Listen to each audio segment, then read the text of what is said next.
Rising tensions between the U.S. and Russia. Authorities have confirmed an AP2 The Russian state television aired a segment discussing potential missile strikes on European capitals. The next big war is less likely to begin with a bang than a blackout.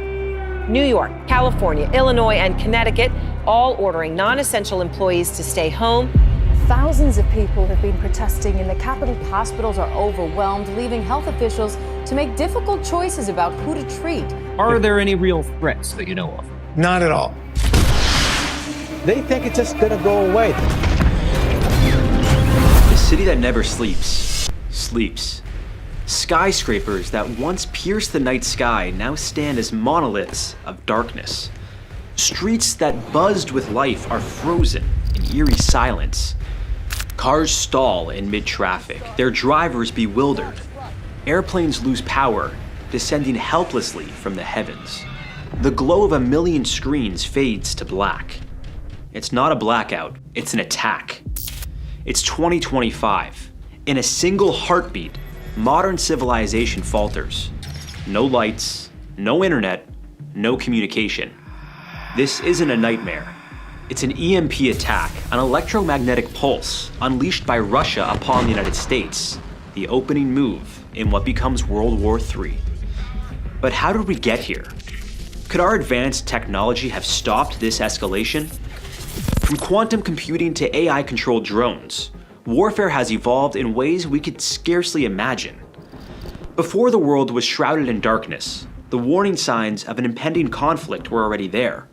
With mass destruction and casualties across the globe, and Eastern Europe teetering under Russian pressure, the question isn't just how we'd fight such a war, but how we could survive it.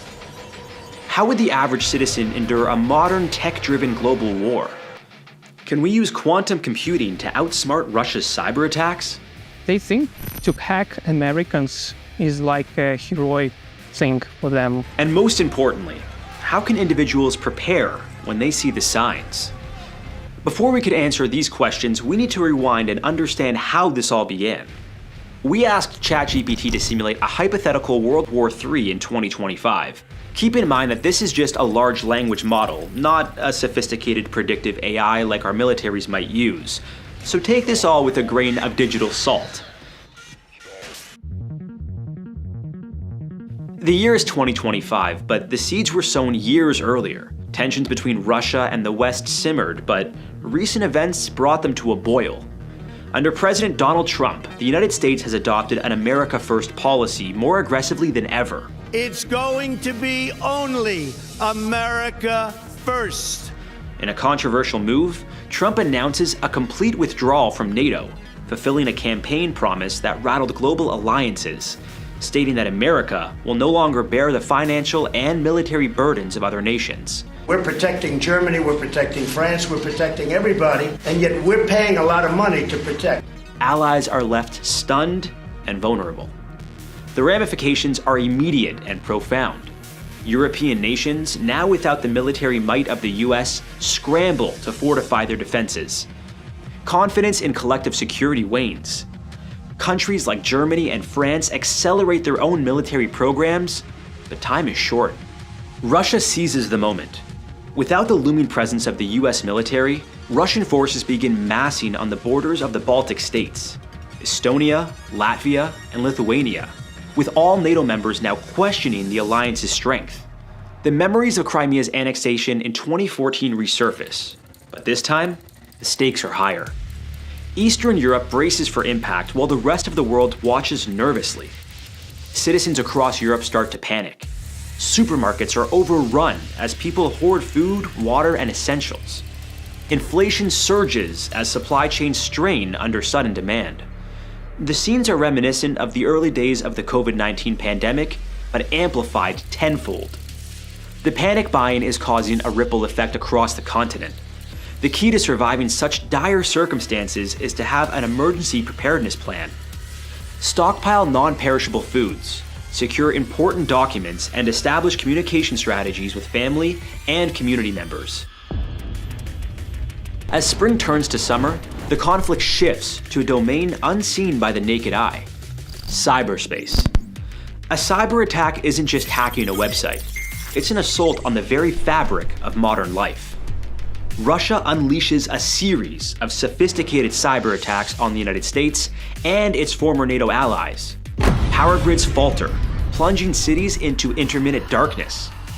Financial systems glitch, causing markets to crash and wiping out trillions globally. Hospitals report system failures, endangering lives. The dire global events spur civil and social unrest. Hate and divisiveness explode on social media. Protests erupt in the streets. Conspiracy theories flood primetime news. Tech billionaires become government contractors overnight, supplying surveillance tools and AI defense systems. These aren't random hacks. They're coordinated assaults using advanced AI algorithms that adapt and evolve, much like a virus becoming immune to every antibiotic thrown at it.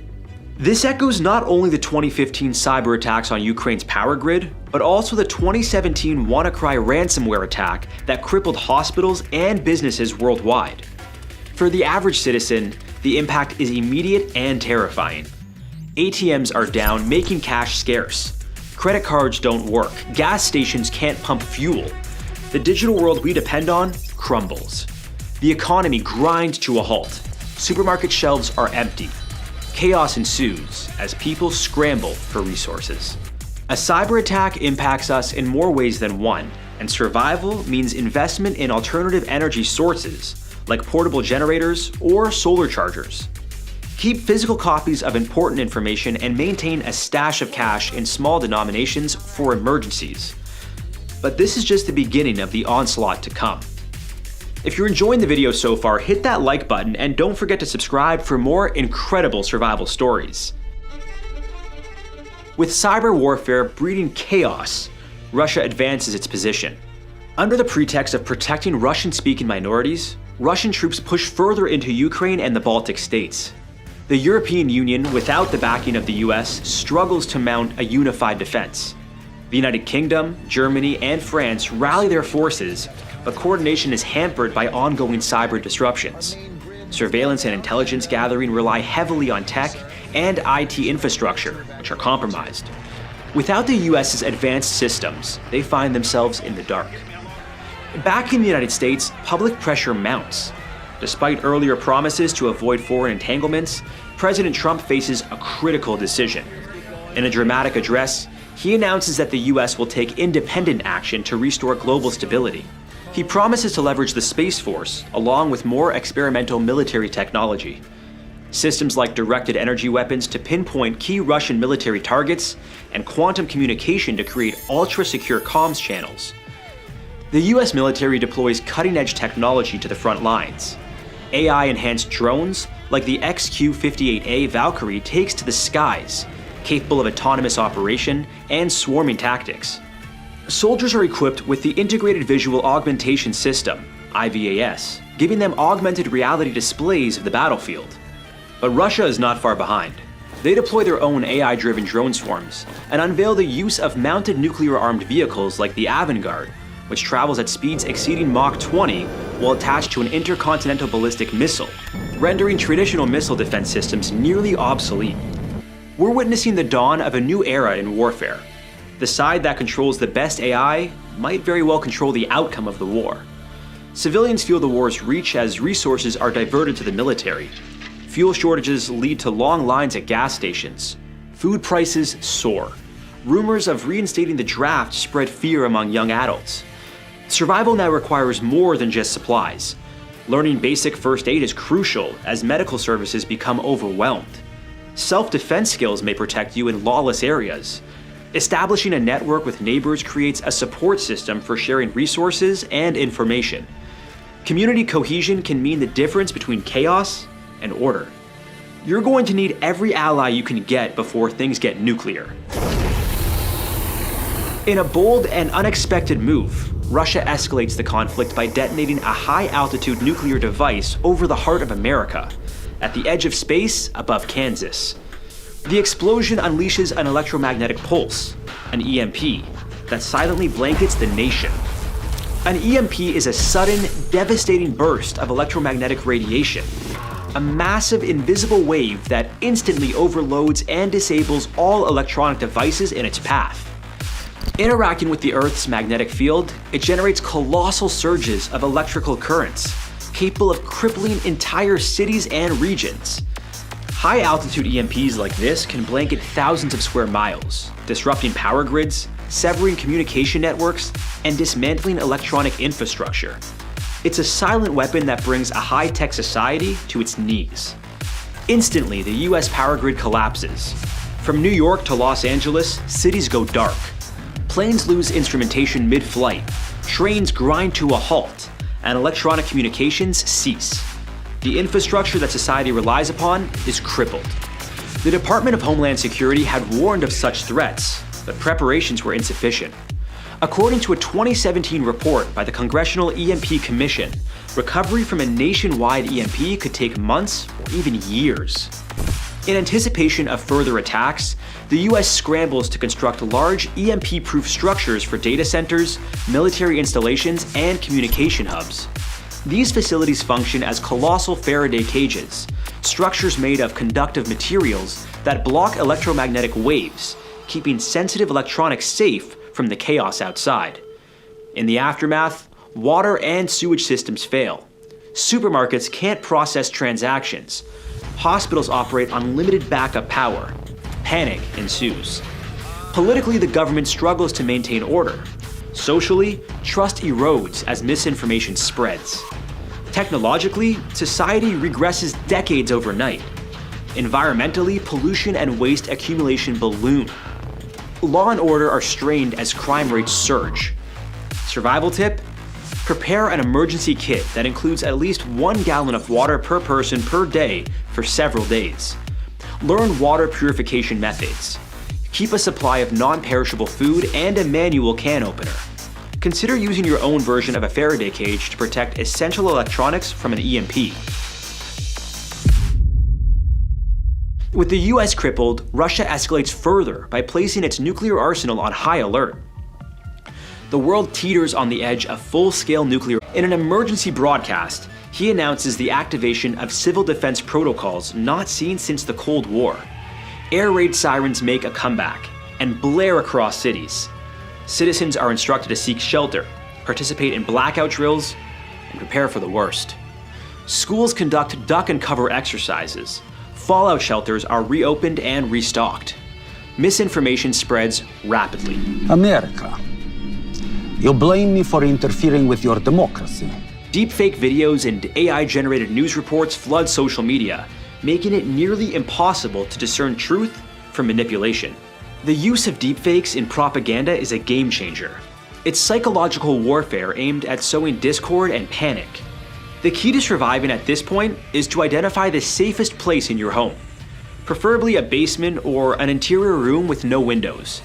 Stock it with essentials, including water, canned food, a first aid kit, flashlights, batteries, and potassium iodide tablets to protect against radiation exposure. War is a voracious beast that consumes resources at an alarming rate. By early 2026, the United States faces an economic catastrophe. Russia and its allies are also feeling the strain. Sanctions have crippled their economies. China's support for Russia wavers as its own economy falters due to global instability. The national debt soars as war expenditures gravely impact the treasury. The dollar weakens on the global market, leading to hyperinflation. Prices of everyday goods skyrocket. A loaf of bread costs $100 one day and $200 the next. Banks impose strict limits on withdrawals to prevent collapse. The stock market remains closed indefinitely. Unemployment reaches levels not seen since the Great Depression. A perfect storm ensues. Massive debt, plummeting currency value, and disrupted supply chains. With supply chains broken, essentials like food, medicine, and fuel become dangerously scarce. Desperate times give rise to desperate measures. Crime rates soar as people fight for survival. Here, survival takes on a whole new meaning. It's about community. Start community gardens. Even in cities, collective efforts can produce ample food. Share what you grow and learn preservation techniques together. Set up a local barter system to trade goods and services, ensuring everyone's needs are met. By pooling resources and skills, you strengthen not just your own survival, but the resilience of everyone around you. By mid-2026, both sides are exhausted. The war has drained economies, decimated populations, and left landscapes scarred. Protests erupt in major cities worldwide, demanding an end to the conflict. In Russia, citizens take to the streets despite government crackdowns. The US sees similar unrest. Asylum seekers flee from war-torn regions to neutral countries like Switzerland, New Zealand, and some South American nations. The tables have turned on global immigration patterns. International pressure mounts for a ceasefire. Switzerland and Sweden facilitate peace talks. An uneasy truce is established, but the world has been forever changed. The United States begins the complicated task of rebuilding. Refugees from cities have flooded rural areas, straining resources. Communities must adapt to a new normal. The collective trauma is immense. People grapple not just with loss, but with the erosion of trust in institutions and each other. Life will not return to normal anytime soon. It's a long road ahead. Civilians face the challenge of rebuilding society from the ground up. Local governance becomes crucial as federal systems remain in disarray. Education, healthcare, and public services are organized at the community level.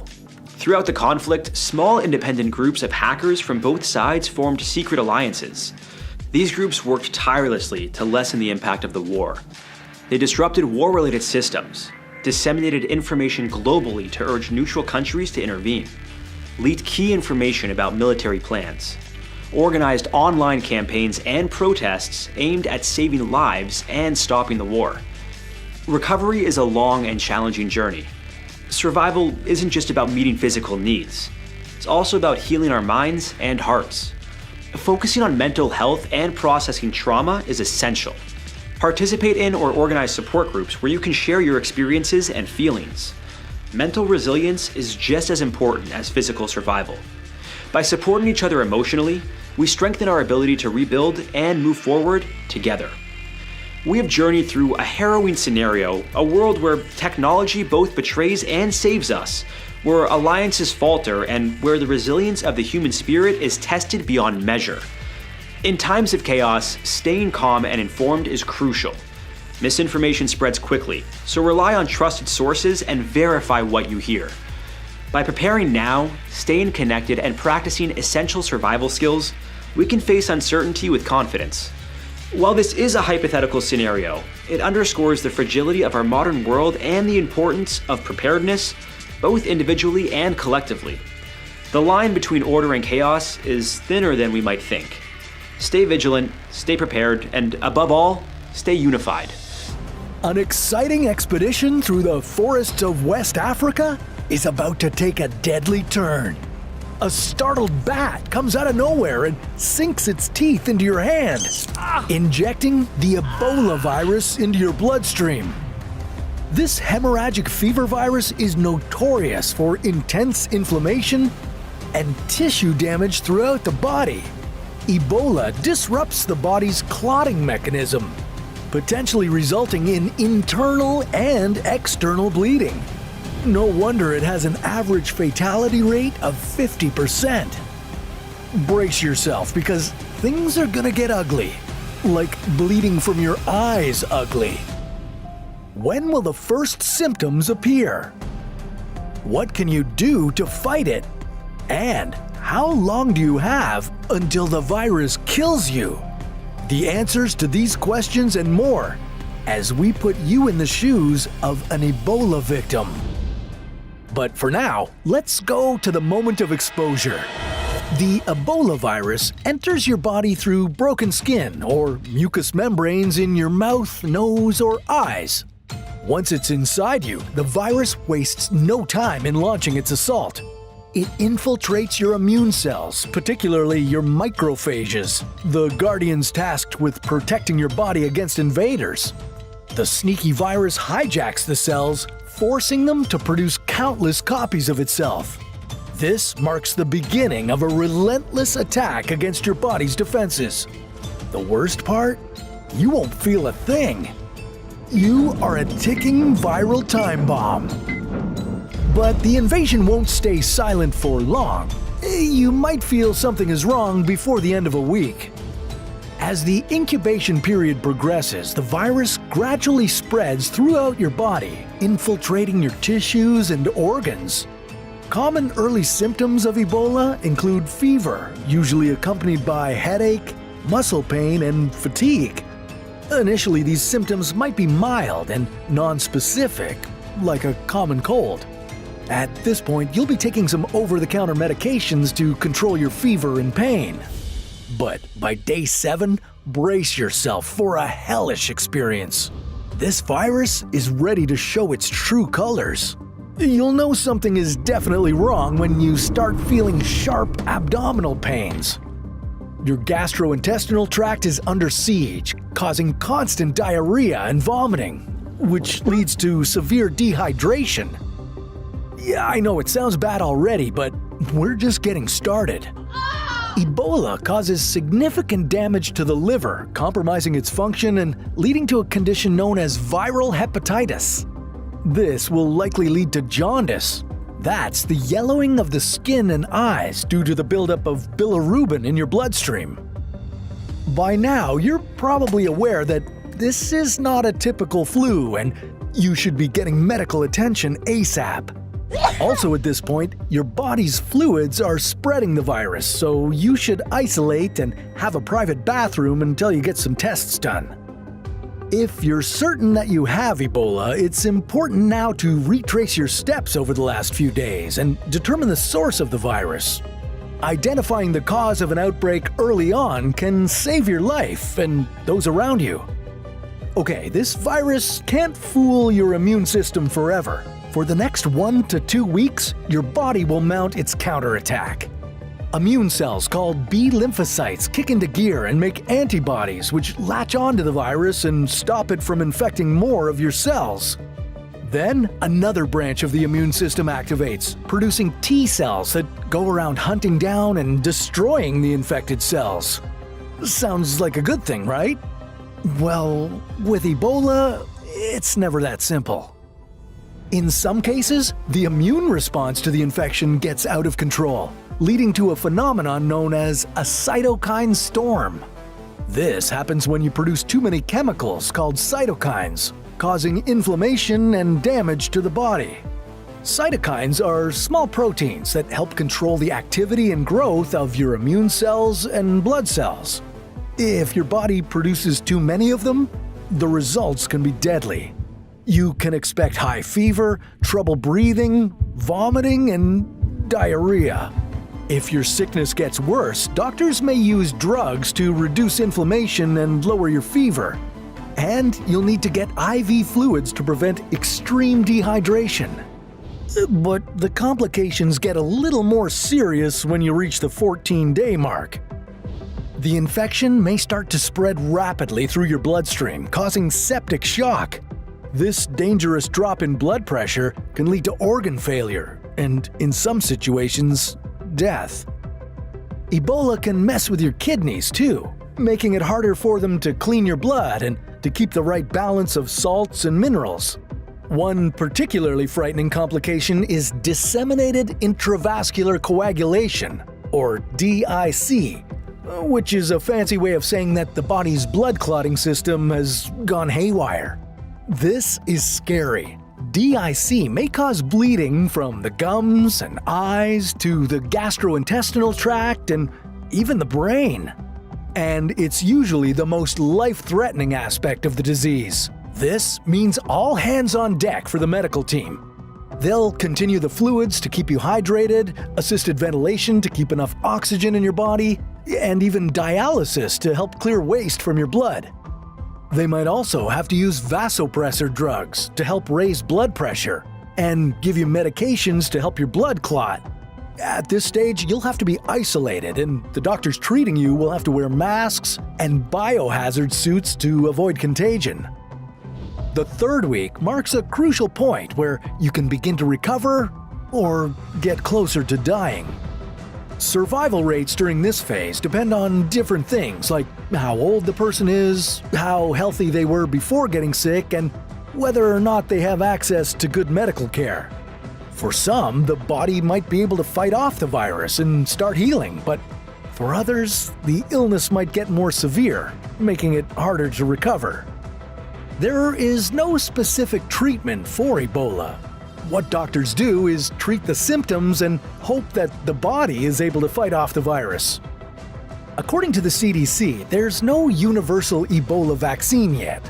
However, the first FDA-approved Ebola vaccine, called Ervebo, has worked wonders in stopping the spread of the Zaire strain. It's mainly given to high-risk individuals like family members of patients or healthcare workers. After 21 days, severe complications of Ebola like hemorrhagic fever and systemic organ failure can lead to shock and ultimately kill you. When handling deceased individuals infected with Ebola, proper personal protective equipment is essential. The virus remains contagious even after death, thanks to its resilience to moderate temperature shifts. Now, if you were lucky enough to detect the illness early and get quick medical attention, you'd likely be part of the 50% that survives Ebola. But don't go celebrating just yet. You might continue to experience body aches and weakness for weeks or even months after recovering from Ebola. And for the men watching, don't think you're safe to, well, get it on at this point. You're advised to wait 3 months before having sexual relations, since the virus will still be present in other body fluids. For women, it's recommended to refrain from breastfeeding until after you've consulted with a healthcare professional. The good news is that you might have 10 years of immunity against the virus now, but scientists have yet to establish if this applies to all subtypes of Ebola, so don't press your luck. An asteroid collides with Earth, carving a crater 20 kilometers wide in the blink of an eye. The impact sends a mushroom cloud of dust, ash, and vaporized rock to the sky, turning day into night. The immediate area around the impact zone is obliterated, leaving a scar visible from space. This is the moment Earth changed forever. Today, we're exploring a hypothetical yet terrifying possible scenario. A massive asteroid strike on Earth. We'll navigate this apocalyptic journey from the moment of discovery to the challenge of adapting to a new normal after the devastating strike, so that if it ever happens, you'll be ready. Could you survive being in the strike zone? And would society as we know it collapse? We'll get there, but this timeline starts 1 year before the impact. Astronomers and scientists from every corner of the world rush to their observatories and data centers. A rogue giant from the depths of space is on a collision course with Earth. Its size? About 1 kilometer in diameter. The findings are undeniable and chilling. The asteroid is real. Its path is confirmed and the countdown to impact begins. The colossal celestial body promises an impact with an energy release equivalent to millions of nuclear bombs. Governments call emergency meetings, space agencies pool their resources, and news outlets broadcast 24/7 updates on the asteroid's approach. In this storm of fear and speculation, your survival depends on accurate information. Social media conspiracy theories are your worst enemy. So subscribe to updates from verified scientific organizations. Stay up to date with government advisories and prepare your emergency kits. 1 month before impact, what once felt like a distant possibility is now a stark reality. Cities and towns in the projected impact zone, areas that once thrived with life and activity, are now the focus of one of the largest evacuation efforts in human history. Highways become rivers of vehicles fleeing from the danger zone, while airports operate around the clock. And while fear and uncertainty bring out the worst in some citizens, they also unite much of humanity in solidarity. Borders and conflicts seem trivial in the face of this existential threat. Mankind holds its breath as a team of astronauts heads out on a mission to try and nudge the colossal space rock off its deadly path with the latest space technology. On the ground, engineers and workers race against time to construct and reinforce underground shelters designed to withstand the catastrophic forces of the impact. If you find yourself in the evacuation zone, follow orders and don't waste time. Every moment counts, and the window for safe passage is limited. Now, if you've been watching our videos, you know that being prepared is half the battle. Hit that subscribe button and stay one step ahead of the apocalypse. Day 0 arrives. As the asteroid pierces the Earth's atmosphere, it becomes a massive fireball. A deafening roar announces the apocalyptic impact. The explosion is blinding, a burst of light and energy that carves a crater 20 kilometers wide and more than 1 kilometer deep in mere seconds. Shockwaves ripple across the Earth's crust, while the force of the impact throws huge quantities of debris and dust into the atmosphere, covering the sky in darkness. Remember, this giant brings devastation equivalent to several million nuclear bombs. Unless you're in a strong and very deep underground bunker, your chances of survival are almost non-existent. For those living outside the direct impact zone, well, the danger isn't over. The shockwaves, capable of circling the globe, will cause structures to collapse and windows to shatter many kilometers away from the impact site. Stay in basements or internal rooms to avoid the secondary hazards of falling debris. Your emergency kit, stocked with water, non-perishable food, and a first aid kit, should be within reach. In the week following the catastrophic asteroid strike, surrounding regions will still shake with aftershocks. A thick, dense cloud of dust and debris will spread across the globe, forcing temperatures to drop and creating huge changes in weather patterns. These days following the impact will test your survival skills. Be prepared to apply basic first aid for injuries, either to yourself or others. And steer clear of severely impacted areas unless you're part of an organized rescue or aid effort. Unstable structures and ongoing fires pose significant risks. Now, knowing how to make a fire can provide warmth in this suddenly cold world, and a way to cook food. And remember, rainwater collected after the impact may be carrying particulates from the atmosphere. Use purification tablets or boil it if possible. 1 month into this post-impact world, the dust and debris are still suspended in the atmosphere like a colossal sunshade. As the world enters an impact winter, global agriculture takes a hit. Widespread crop failures trigger food shortages, threatening to spiral into full-blown famine.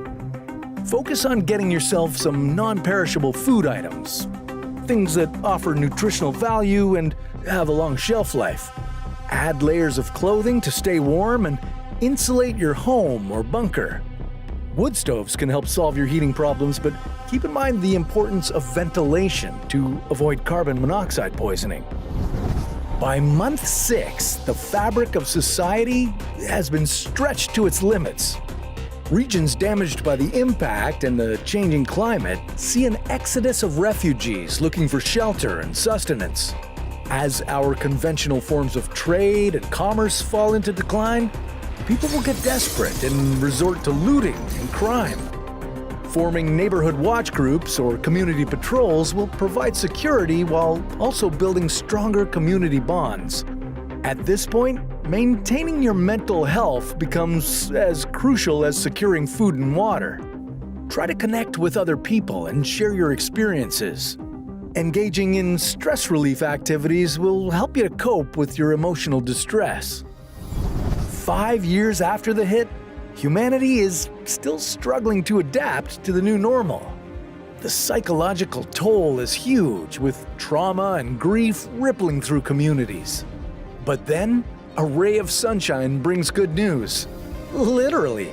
The dust in the atmosphere begins to settle and the sun reappears, and global temperatures gradually normalize. As the impact winter dissipates, traditional agriculture is slowly resumed, providing a crucial lifeline for the reconstruction of society. Learning skills like carpentry, farming, and basic engineering will make you an invaluable asset to your community. Also, keep an open mind and embrace the diversity that might emerge as communities adapt to the challenges of the post-impact world. The only way to adapt and survive in this shaken world is by creating a new, resilient culture of cooperation and innovation. Now, the randomness of an asteroid impact is terrifying. However, there's a more immediate and preventable threat looming over us: the potential for World War III. The path to nuclear war is paved with human choices and actions, making it a scenario we can and must strive to avoid. What would be your first move in a zombie apocalypse? Fortify your house, head for the wilderness, or join a group? According to a 2021 survey by the Federal Emergency Management Agency, nearly 50% of Americans have no emergency plan at all. This study was talking about emergencies we've seen before, like natural disasters. So imagine how unprepared we'd all be to face an army of the undead. That's why today we're going to walk you through the most dangerous zombie scenarios we've ever covered, and give you tips on how to survive the first 7 days, the first 30 days, and finally, the first year of a zombie apocalypse. Each period will present its own unique set of challenges that might surprise you. For example, why would the city be the best place to hunker down during the first couple days of the apocalypse, but the worst place as the weeks go on? How could a plastic bag become the most essential tool to stop you from running out of water by day 30? And what can we do to change the outcome of scientific models that see humanity lasting only 100 days during a zombie outbreak? We'll answer all these questions later in the video, and along the way, we'll explore just how important it is to stay quiet in a world full of zombies. Inspired by the sponsor for our video, A Quiet Place: The Road Ahead, we'll look at some of the best ways to minimize noise while you're navigating the apocalypse. So tiptoe out to your shed and grab the most effective weapon you can find, because we're about to take on the first 7 days of the zombie apocalypse. It's day 1 of the zombie apocalypse. The infected already have a hold on the city, and you need to move fast. The first hours are the most important.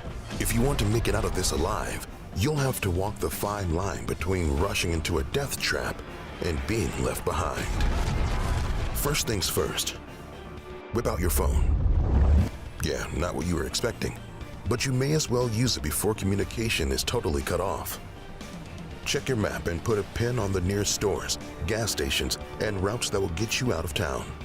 Malls and department stores will be infested by now, so the best bet is to raid a local mom-and-pop shop. You need to stock up on supplies such as clean water, non-perishable foods, and thick clothing to protect against the weather and zombie bites. As you're filling your backpack, you hear steps. Someone or something is in the store with you. You don't need to stick around to see if they have a pulse or not. Just take the stairs to the store basement and rush to hide. Close the door and use that big latch lock.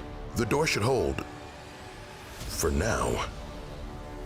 But there's still a legion of zombies outside just waiting to make your insides your outsides. Oh, and you've got to survive a whole week. The good news is, that's just enough time to get you out of a zombie-infested city and into a secure cabin in the mountains. It's not gonna be easy, but we'll take it day by day. Rise and shine. You've got a big day ahead of you. It looks like whatever was stomping around the store last night moved on. You should follow suit. Eat a small portion of your food, wrap some magazines around your forearms to prevent bites, and get ready to face the city again. You're gonna need a weapon to defend yourself against zombies and, let's face it, lots of panicking humans. The gun store is off the table. Hundreds of people fighting for weapons is an easy way to get killed. But you did see that sports store the other day. A baseball bat will do for now, at least until you can upgrade to a machete. You'll have to make a run for it. Don't stop moving and don't look back. Did you find a bat? Great. Time to get some hitting practice in. You can fight a zombie or two, but this city is full of them, and it's only Tuesday. The smartest thing is to look for shelter, somewhere where zombies will have a hard time reaching. A tall office building just 5 blocks away is your best bet. Again, no time to fight, just run. When you reach the building, use the stairs and go as high as possible. Find an office with a kitchen and vending machine. Barricade the door behind you. This city is still collapsing.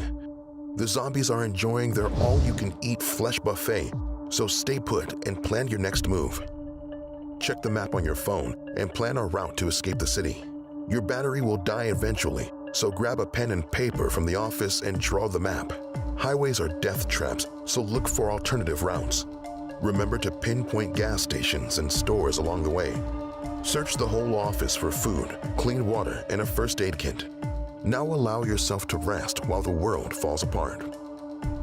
Now would be a good moment to watch a zombie fighting tutorial, but all networks are down. What with the end of the world and everything. Better hit that subscribe button and watch all of our survival tips before it's too. An explosion wakes you up before dawn. It was just a matter of time before unattended kitchens caught fire. It's not safe to stay here. Time to leave your safe haven. Take one last look at the city, identify the safest street, and head down the stairs.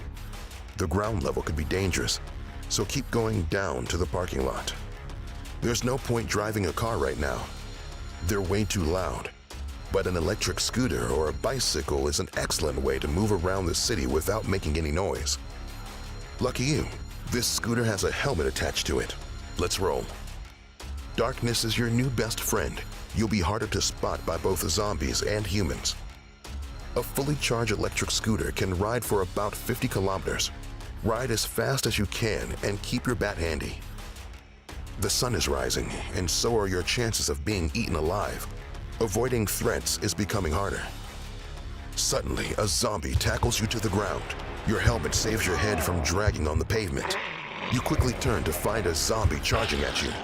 Zombies have poor balance and coordination, so you knock them over with a single leg sweep. Then bash its head in with your bat. 3 hits are enough. Don't go into a frenzy. Catch your breath and check your surroundings. The scooter is broken, and that fall left your body scraped and sore. Find a place to hide and recover. A bar will do. Always barricade the door behind you. Use vodka to clean your wounds and have a snack. Midnight. Happy hour is over, and you're feeling good enough to hit the road. But if you want to make it outside the city, you're gonna need some camouflage. Move carefully in the shadows and recover that zombie you finished earlier. Drag it back to the bar, look for a knife, and make yourself a zombie suit. Being covered in zombie guts will help. Ugh. Oh, that smell. Will help you walk around them. Now that you look and smell the part, it's time to do your best Walking Dead impression and shuffle towards your destination. After walking for hours, you're finally getting to the outskirts of the city. Here, the undead are scarce and the roads are clearer. It's finally time to look for a car. You'll likely find some barricades and zombies ahead, so look for a big truck that can take a few hits. You found it? Great. Road trip. As the tank is about to hit empty, you arrive at the gas station you had marked on your hand-drawn map. There's gas in the pumps, so maybe there's still food and water inside. The place looks peaceful. Too peaceful. If movies have taught us anything, it's to... The zombie pins you against the ground. It's stronger than you thought. You use your arm to cover your face. You feel the bite on your arm, then a loud detonation. Your ears are ringing as you slowly get up to find two people aiming at you with rifles. They ask you to show them your arm. You roll up your sleeve and show your magazine cover. The bite didn't get to your skin. They invite you inside. You know you shouldn't trust anyone, but they have a gun, so in you go. As it turns out, they have a good amount of food and ammunition. But if you could find this place so easily, so can anyone else. They have guns. You have a vehicle and a plan. It takes a long conversation, but now they are convinced that the only way to stay alive is to go up into the mountains. The higher, the better. You take a road map from the gas station, fill the car with supplies, and leave at midnight. Better to drive when it's dark. New groups of armed raiders are probably patrolling the roads by now. Use the map to avoid highways and take alternative roads to the mountains. Finally, after driving all day, you take a little dirt road. It looks like it leads to nowhere, which is exactly what you want. When you're starting to think this is all a waste of time, you take a turn, and there it is. We told you we'd get you there in 1 week. And better yet, you're not alone. Now you can take turns hunting, cooking, and standing guard. But this is far from over. Good job. You've survived the first week of the apocalypse, but don't get too comfortable.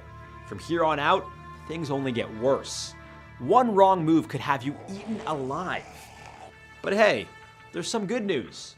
Every zombie you see is just a decaying, walking corpse. As time goes on, they'll just keep rotting. You, on the other hand, won't. But imagine if the enemies weren't just mindless, reanimated bodies. Imagine if they had some sort of superpower. Well, you don't have to imagine it, because that's exactly what you'll face in A Quiet Place: The Road Ahead. This new single-player horror adventure game is out now on Steam, PlayStation 5, and Xbox XS. In A Quiet Place: The Road Ahead, you're not up against zombies. No. You're being hunted by terrifying aliens with insanely good hearing. They use it to track and kill anything that makes even the slightest sound. To survive, you'll need to be as quiet as possible. These creatures are always listening, and if you make too much noise, it's a game over. Here's the kicker. The game has a feature called microphone noise detection. It picks up sound from your actual mic. So if you scream in real life, you're done for in the game. Don't worry though, you can turn that feature off if things get too intense. I know I'll be turning it off because, let's be real, I'm a screamer. What really hooked me was how much care they put into crafting a unique story in the A Quiet Place universe. This takes place over 100 days after the creatures first invaded, and you'll play as a protagonist with relevant skills and flaws that will either help you survive or put you in even more danger. If you're ready to embark on a brand new dramatic adventure inspired by A Quiet Place, click the link in the description below. Stay quiet and see how long you can last. Do you think you could survive for a week? Let's head back to our own apocalypse and find out.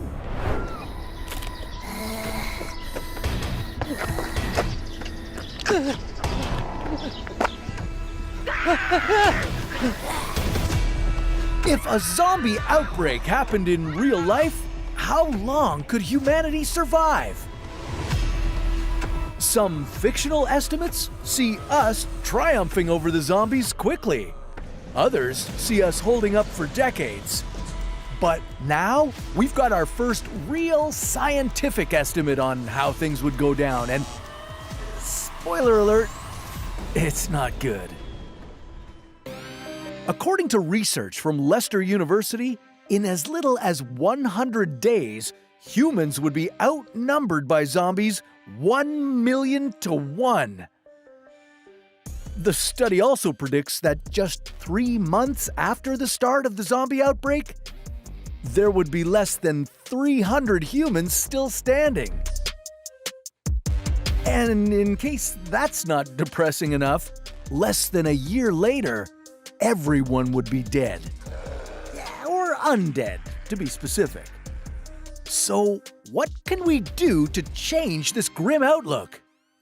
Well, coming up with a strategy to ensure humanity's survival for more than 100 days might be a little daunting, so let's just start with getting you through the first 30 days, and then we'll go from there. The 3 most important things to do to survive the zombie apocalypse are secure shelter, gather supplies, and stay healthy. Unfortunately for you, every other human on Earth will be trying to do the same things, but you've got a couple of secret tricks up your sleeve. This plastic bag and this handful of crickets. Want to know how they come into play? Well, let's get to the plan.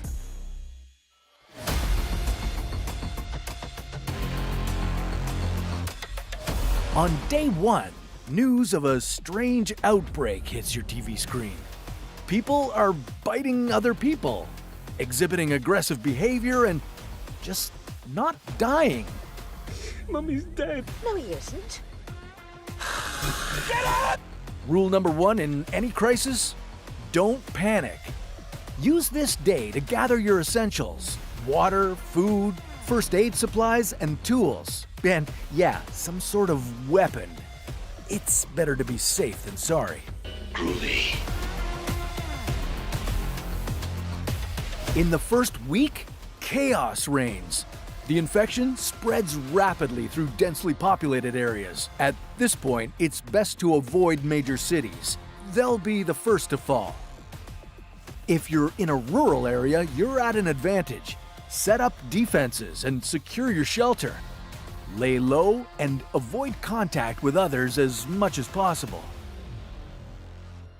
For a more in-depth look at the first 7 days, we'll check out our previous video, Could You Survive a Week in a Zombie Apocalypse?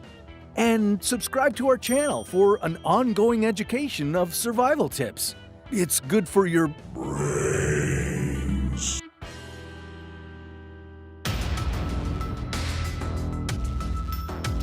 In the second week, supply chains start to collapse.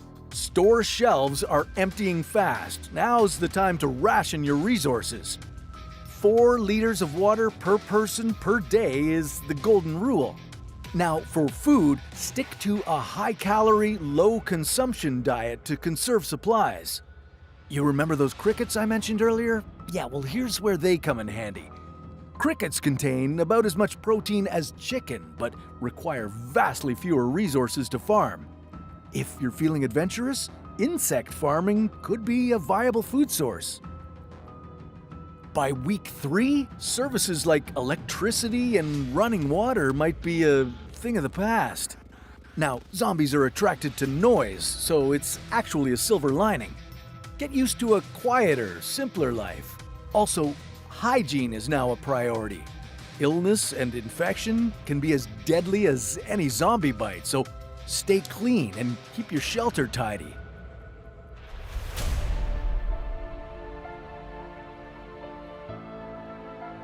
The final week of the first month is all about long-term survival.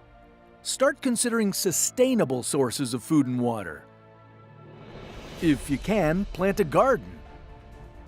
Now, you may have collected rainwater, but have you thought about condensation?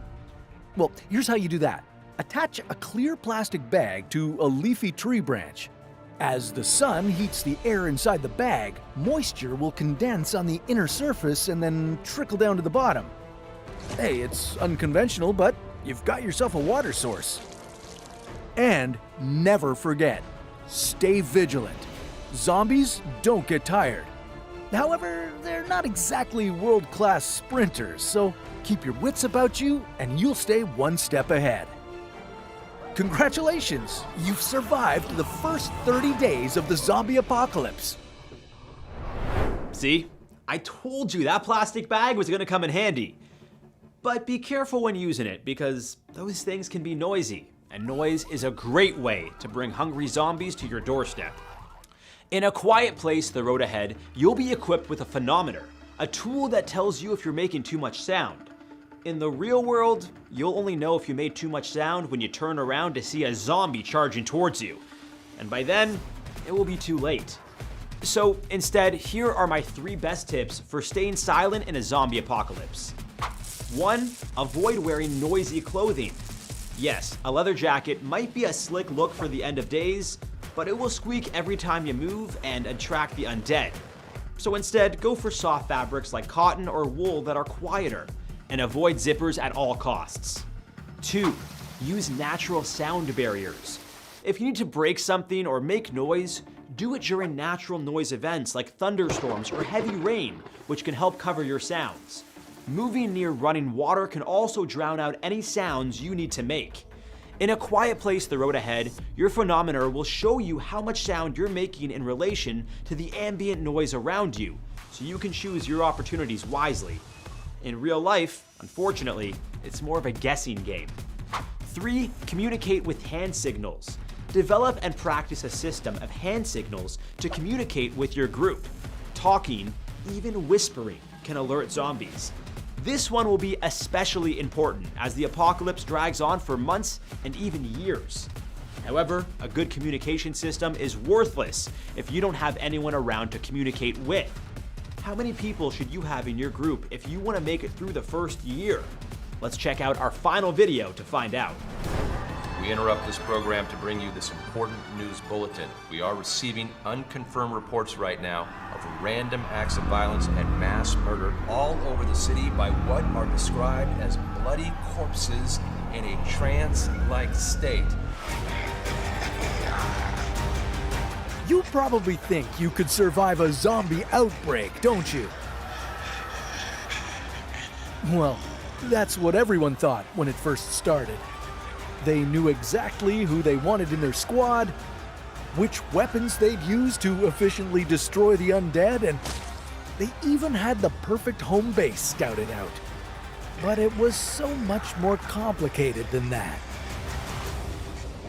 What people didn't think of was how each day would be one step closer to a complete collapse of the infrastructure we all rely on. Yeah, with no one maintaining them, water supplies would quickly become contaminated. In just a few months, GPS technology would fail. And, oh yeah, what about all those nuclear power plants operating with no one at the helm? How long until they start melting down and releasing catastrophic radiation? Luckily for you, we've put together a guide to help you survive these unexpected dangers. Month 1. Get out. According to a model designed by scientists at Cornell University, densely populated cities would be the first places to be overtaken. And it would happen astonishingly quickly. You'll want to escape to somewhere rural, but just make sure you're not near any nuclear power plants. Without human oversight, reactors could start melting down in the first few days or weeks. A lot of reactors have safety systems built in, but it's only a matter of time before those fail too. Governments may mandate quarantines to halt the infection, so you'd need to hurry, but before leaving the city, collect as many non-perishable goods as possible. Canned food and bottled water will save your life. Also, bring along any camping equipment you have. Sleeping bags, portable solar panels, and thermal clothes will be essential. And it's weird, but even during civilization's collapse, your cell phone will be crucial for survival. I'll tell you why a little bit later, but for now, just keep it charged and save the battery as much as you can. Month 2. Establish a camp. After spending a few weeks in a mountain camp, it's tempting to seek a cozy cabin for shelter. However, it's safer to steer clear of places like this. They may be occupied by hostile survivors, or they may have already been breached by zombies. Your bottled water supply is likely diminishing, so it's crucial to find fresh water sources.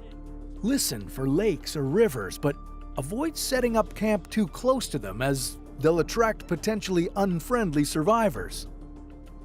And don't forget to sterilize water before drinking it. You can do that by placing it in a glass or plastic bottle and exposing it to sunlight for at least 6 hours. Month 3. Hunt. Well, it's finally happened. Your canned food supply is gone, and you need to learn how to hunt. You'll be going after smaller prey like rabbits, squirrels, and possibly wild pigs. You're better off using traps to avoid unnecessary risks and injuries. Always cook anything you catch. Without pharmacies and medicine, you don't want to get food poisoning and die. Month 4. Scavenge. According to modeling by scientists at Leicester University in England, humanity would be overtaken by zombies on the 100th day, so you may be dead by this point. However, this model didn't consider human adaptability and resilience. Nonetheless, consuming undercooked food in the wild could make you or your companions ill, so you'll need to start exploring villages in order to scavenge medicines. Okay, if your phone still has some battery life, it'll be useful even after societal collapse. Experts estimate that GPS technology would last at least 6 months before failing due to neglected maintenance. So turn on your phone, pull up a map of your area, and try to locate a village with a potentially stocked pharmacy or grocery store. Month 5. Move. Zombies and human survivors will almost certainly be moving at all times. Be vigilant for signs of groups getting close to your shelter. You may need to move to a more secure location. After the initial outbreak, fortified buildings like prisons may be the best place to set up camp. And be prepared to defend your new home from both zombies and hostile humans. Repair any damaged fences or walls and make an evacuation plan. This place won't be safe forever. Month 6. Grow. Once you find a defendable long-term location, well, you should start growing food. Stick to crops that don't require extensive growth periods, like corn and potatoes. They'll be ready to harvest in 2 or 3 months. Month 7. Strengthen up. Even when you secure your shelter and food supply, you'll still have needs you can't fulfill by yourself. Try to find other survivors you can trust and build an alliance. Exchanging food for tools and clothes would be a great idea. However, be cautious. In a situation like this, every stranger is a threat. Scientific estimations suggest that for any human community to thrive, it would need no fewer than 98 people. So, if you find other reliable groups of humans, invite them to join your community and increase your chances of survival. Month 8. Store. Okay, the weather will start changing soon, making it harder to hunt and grow food. You need to produce and store as much food as you can. You can preserve meat using salt, but use the leaner cuts for this, since the more fat meat has, the more likely it is to go rancid. Potatoes can last for months in a cool, dry place, so start saving them for the winter. Month 9. Mapping your territory. The world is now plagued with gangs taking advantage of safe and thriving communities like yours. You need to be vigilant.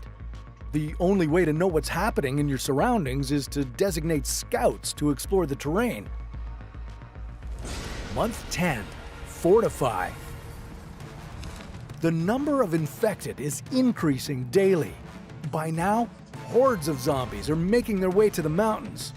Get prepared. Fortify your shelter with fences and traps to keep them away from your community. But you'll soon realize that zombies may not be your biggest problem. Month 11. Prepare to fight. Zombies aren't really capable of planning calculated attacks. The real danger will come from organized groups of desperate humans who won't hesitate to kill you and steal your food and supplies. After this many months, they're unlikely to have ammunition for guns, so be prepared to fight them the old-fashioned way. Be ready with knives, baseball bats, and metal rods. Month 12. Build a new civilization. Okay, you've been living this nightmare for almost a year now. Society, as you knew it, has vanished. It's time now to start building a new civilization. And new generations will need all the essential knowledge you have today. You need to write down all this knowledge and pass it on to future generations of survivors so that they can protect themselves in the event this happens again. Think about how you learned to escape these brain-eating hordes, the best ways to fight them, and the different ways to amass supplies.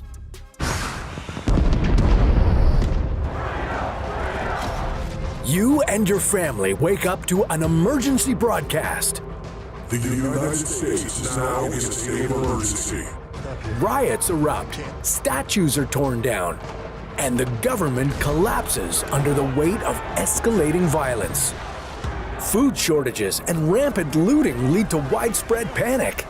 Clashes between armed forces break out across the country. Would America ever be able to recover from this kind of devastation? What would happen to the government? And how could you survive the chaos? Well, before we answer that, let's rewind and uncover how we got here. We asked ChatGPT to research and predict how another civil war might unfold in the United States.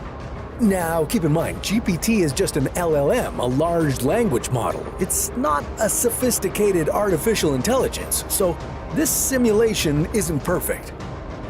But stick around, we'll also share some survival tips for staying alive in a lawless America. If you want to be prepared for this and other not-so-unlikely scenarios, make sure to hit that subscribe button. 6 months before the war, the polarization of America has reached new heights. Political speeches have become increasingly inflammatory, with leaders portraying the opposition as existential threats to the nation's future. Is America headed for a civil war? Partisan news outlets amplify the polarization by presenting biased interpretations of events and selectively reporting facts. Making things worse, people only get one side of the story on social media. But we already know that. Algorithms designed to maximize engagement increasingly push users toward content that reinforces their existing beliefs. The period leading up to the American Civil War in the 1850s saw a similar intensification of divisions. And although this time the issue isn't about slavery, racism is still a big part of the growing civil unrest. At this point, the best you can do is to stay informed with a reliable source of news. This means you should also look for media outlets outside of social networks. Try to analyze how both sides are spreading information. As the presidential election approaches, accusations of voter fraud and foreign interference spread like wildfire. Political rhetoric and misinformation amplify distrust in the electoral process, leading to widespread calls for investigations and recounts. Protests become more frequent and more intense. Issues like racial injustice, police brutality, and economic disparities lead to massive demonstrations. And these protests often encounter counter-protests, resulting in violent confrontations.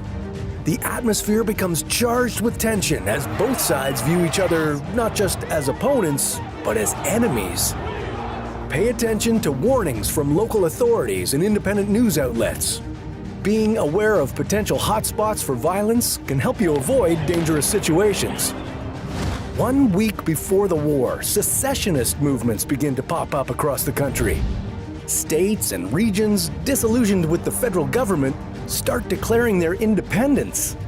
Leaders are torn between using force to prevent the breakup of the country and seeking diplomatic solutions to address the demands of the secessionist states.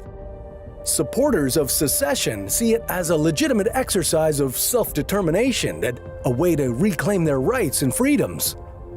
Opponents view it as a dangerous path to anarchy and national disintegration. During this time of high tension and violence, it's crucial to keep a low profile.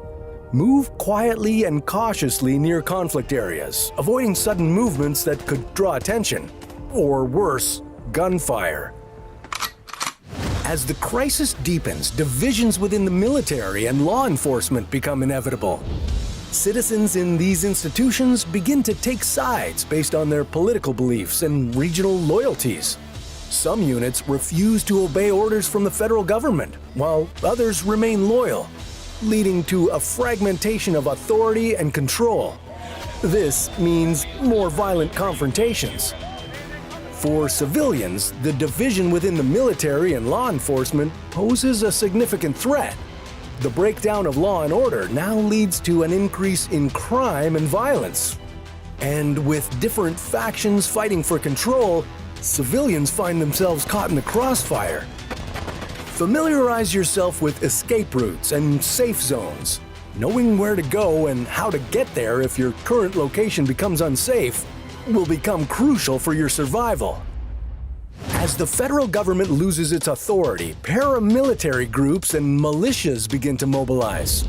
These groups, often driven by extremist ideologies or local loyalties, take advantage of the chaos to push their agendas and assert control over territory. Clashes between rival groups from the same state become common, contributing to a growing humanitarian crisis. Civilians face displacement, shortages of food, water, and medical supplies. Human rights abuses are widespread. Make sure to prep a basic emergency kit containing everything you'll need to survive: food, water, and first aid supplies. And steer clear of crowded areas like markets, transportation hubs, and government buildings, all potential targets for an attack. The situation now escalates into a full-scale civil war, as opposing sides engage in guerrilla warfare, terrorist attacks, and conventional battles for control of territory and resources. It's an ongoing cycle of violence and retaliation, with no clear end in sight. Refugee camps overflow with displaced citizens, and humanitarian organizations struggle to provide aid in the middle of the chaos. Make sure to keep important documents like passports, driver's licenses, and emergency contact information on you at all times. These will be crucial for identification and for getting help in case you're injured or separated from your loved ones. And before you go any further, get a weapon or something to use for self-defense. Even if you're a pacifist, you should be able to fight for your life if necessary. As the conflict drags on, the economic impact starts to show. Businesses across the nation are forced to shut their doors. Supply chains, which once provided a steady flow of goods and services, break down completely. As transportation networks are disrupted and production facilities are abandoned or destroyed, basic necessities are now scarce. The stock market crashes and the value of the dollar spirals downward. Prices for everyday goods skyrocket, placing them out of reach for the average citizen. Unemployment soars as companies face mass layoffs. Those who still have jobs find their wages are now not enough to buy what they need. Communities that used to trust and help each other are now splitting apart, fighting for resources and living in fear. Similarities to the collapse of the Soviet Union in the early 1990s become apparent, and Americans face poverty and despair on a scale previously unimaginable. This war could last months or years, and it will be hard to survive alone. Building relationships with your neighbors and community members will be a priority. Sharing resources, information, and assistance will improve the group's chances for survival. The end of active conflict marks the start of an equally challenging phase: the reconstruction. As they celebrate their triumph, The winners face the monumental task of rebuilding a nation devastated by war. Infrastructure is in ruins. Roads, schools, and hospitals need to be reconstructed from the ground up. And it'll be a long road ahead for the government to regain the trust of their citizens. The Civil War has cemented the distrust of political leaders and the disillusionment with our institutions. Proving transparency and accountability will be critical to rebuilding trust. At this stage, you should still be prioritizing getting food, water, and medical supplies. Traditional systems may still be disrupted, so explore alternative means of transportation, communication, and sourcing food. The long-term effects of the Civil War will cast a long shadow over the nation. Social, economic, and psychological scars will affect generations. Rebuilding trust, healing wounds, and addressing systematic injustices become ongoing struggles. The new government should promote reconciliation, economic development, and mental health support as critical steps to the nation's long-term recovery. Another American Civil War would be a catastrophe of unimaginable proportions. And while this scenario might be hypothetical, many people argue we're already living in the first stages of it. The problem is the conflict doesn't necessarily begin and end in the United States. The Florida Keys Labor Day hurricane of 1935 is remembered as one of the most intense storms in U.S. history. This was a Category 5 hurricane, striking with winds that reached speeds of 185 miles per hour. The storm originated in the Bahamas, then moved west, reaching its most powerful moments just before making landfall in the Florida Keys. Its strong winds destroyed entire communities and killed 408 people, many of whom were World War I veterans working on construction of the overseas highway. In addition to the loss of life, the hurricane caused an estimated $6 million in property damage, the equivalent of approximately $135 million today. The tropical cyclone began to lose strength as it moved along the west coast of Florida, reaching as far as Norfolk, Virginia, before it finally dissipated over the Atlantic Ocean. If you think this is terrifying, well, it only gets worse from here. Today, we're comparing sizes of the deadliest hurricanes ever recorded. We'll take a look at their paths, wind speeds, and the destruction they left behind. But before we continue with the list, let's go over some basics. Hurricanes are powerful tropical storms that form over warm ocean waters. They begin as tropical disturbances, which are areas of low pressure and thunderstorms. Now, when these disturbances come up against high humidity and relatively light winds, they can intensify into tropical depressions and then tropical storms. If their wind speeds reach 75 miles per hour, the storm gets classified as a hurricane. Now, the term hurricane is used in the North Atlantic, the central North Pacific, and eastern North Pacific. In other parts of the world, they're called typhoons or just tropical cyclones. These storms are measured using the Saffir-Simpson Hurricane Wind Scale, which categorizes storms on a scale of 1 to 5 based on their sustained wind speeds. Which was the deadliest hurricane in U.S. history? And what should you do to survive one? Well, we'll get to that in a minute, so keep watching and hit that subscribe button to get survival tips for this and many other dangerous scenarios. Okay, let's continue our list with the New England hurricane of 1938, also known as the Long Island Express. This one started over the Atlantic Ocean, likely reaching Category 5 strength as it hit Puerto Rico. By the time it made landfall in Cape Hatteras, North Carolina, it had weakened to a Category 3 hurricane with wind speeds between 112 and 129 miles per hour. The storm's heavy rainfall led to significant flooding of the Connecticut River and storm surges in Narragansett Bay, Rhode Island, and Buzzards Bay, Massachusetts. The widespread devastation across the northeastern United States caused approximately 600 deaths and inflicted over $300 million in property damage. Next up is the Sea Islands hurricane of 1893, a Category 3 storm that caused chaos along the southeastern U.S. coast, with winds reaching 120 miles per hour.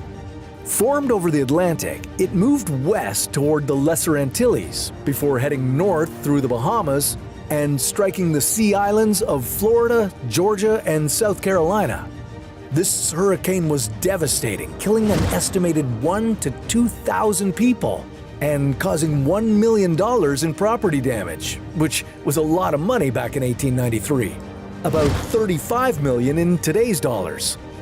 The hurricane's impact hit hardest in Beaufort County, South Carolina, where buildings were destroyed and roads and bridges were washed away. Huge areas of farmland were left unusable from all the flooding and saltwater damage. The storm also caused a population decline as people left the area in search of better opportunities elsewhere. Moving on, we have the Chenier-Caminada hurricane of October 1893, a Category 4 storm carrying winds of 130 miles per hour. This hurricane's path of destruction was far-reaching, affecting approximately 500 miles of coastline. It formed in the Caribbean Sea and took a destructive path northwest toward the Gulf of Mexico, ultimately making landfall in Chenier-Caminada, Louisiana. The small fishing village was virtually wiped off the map as the hurricane caused $5 million in property damage. Mississippi also experienced significant damage. Crops were flattened and fields flooded in coastal towns and cities. The final death toll was approximately 2,000 people. About a third of these deaths happened in Chenier-Caminada. This makes it the second deadliest storm in Louisiana history, surpassed only by our next entry. Hurricane Katrina, which struck in September 2005, reached Category 5 with wind speeds exceeding 175 miles per hour. Katrina resulted in 1,836 deaths and caused an unprecedented $125 billion in damage. It's the most costly hurricane ever to hit the United States. Its journey began in the Caribbean Sea, making its first landfall in South Florida. Then it moved into the Gulf of Mexico, where it intensified significantly. When Katrina made its second landfall near Buras, Louisiana, it unleashed its full fury on the Gulf Coast. But it was in New Orleans where Katrina was particularly devastating. The city's complex system of levees designed to protect against flooding failed catastrophically in multiple locations. As a result, approximately 80% of New Orleans was submerged under floodwaters, some areas experiencing depths of up to 15 feet. Entire communities were uprooted, and many residents who evacuated never returned. This meant a decrease of over 250,000 people after Katrina. That's over half of the city's population. It took 3 weeks for New Orleans to dry out, and the reconstruction would take years. Okay, going back to 1928, we encounter the San Felipe Okeechobee hurricane, a Category 5 storm with wind speeds reaching 160 miles per hour. It killed at least 2,500 people in the U.S. and caused $75 million in property damage. The hurricane's origins can be traced back to the Atlantic, making landfall in the Leeward Islands before moving toward Puerto Rico, with many fatalities resulting from collapsed buildings and flying debris. The hurricane continued northwest, making landfall near West Palm Beach, Florida. However, it was the area around Lake Okeechobee that suffered the most severe consequences. Storm surges reached up to 9 feet high, sweeping away homes, crops, and livestock. Many of the fatalities occurred in the communities surrounding the lake, where the floodwaters rose rapidly, catching residents off guard. The destructive path continued through North Carolina before moving into the Great Lakes region where it finally dissipated. This next one is the most recent on our list. Well, at least in terms of the deadliest hurricanes. While Hurricane Beryl just wreaked havoc in the Caribbean, it's nowhere near as deadly as Hurricane Maria was back in September of 2017.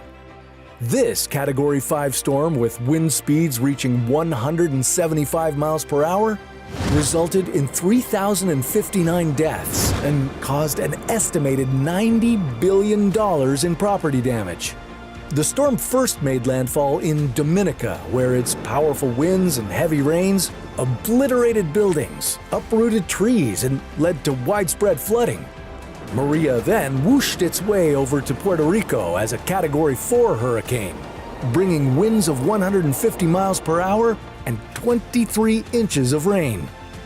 The island's power grid was completely devastated, leading to one of the longest blackouts in U.S. history.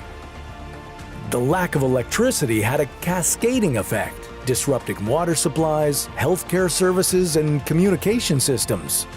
The hurricane continued north, striking North Carolina and Newfoundland before dissipating in the Atlantic. Topping the list and standing as the deadliest weather disaster in U.S. history is the Galveston hurricane of 1900.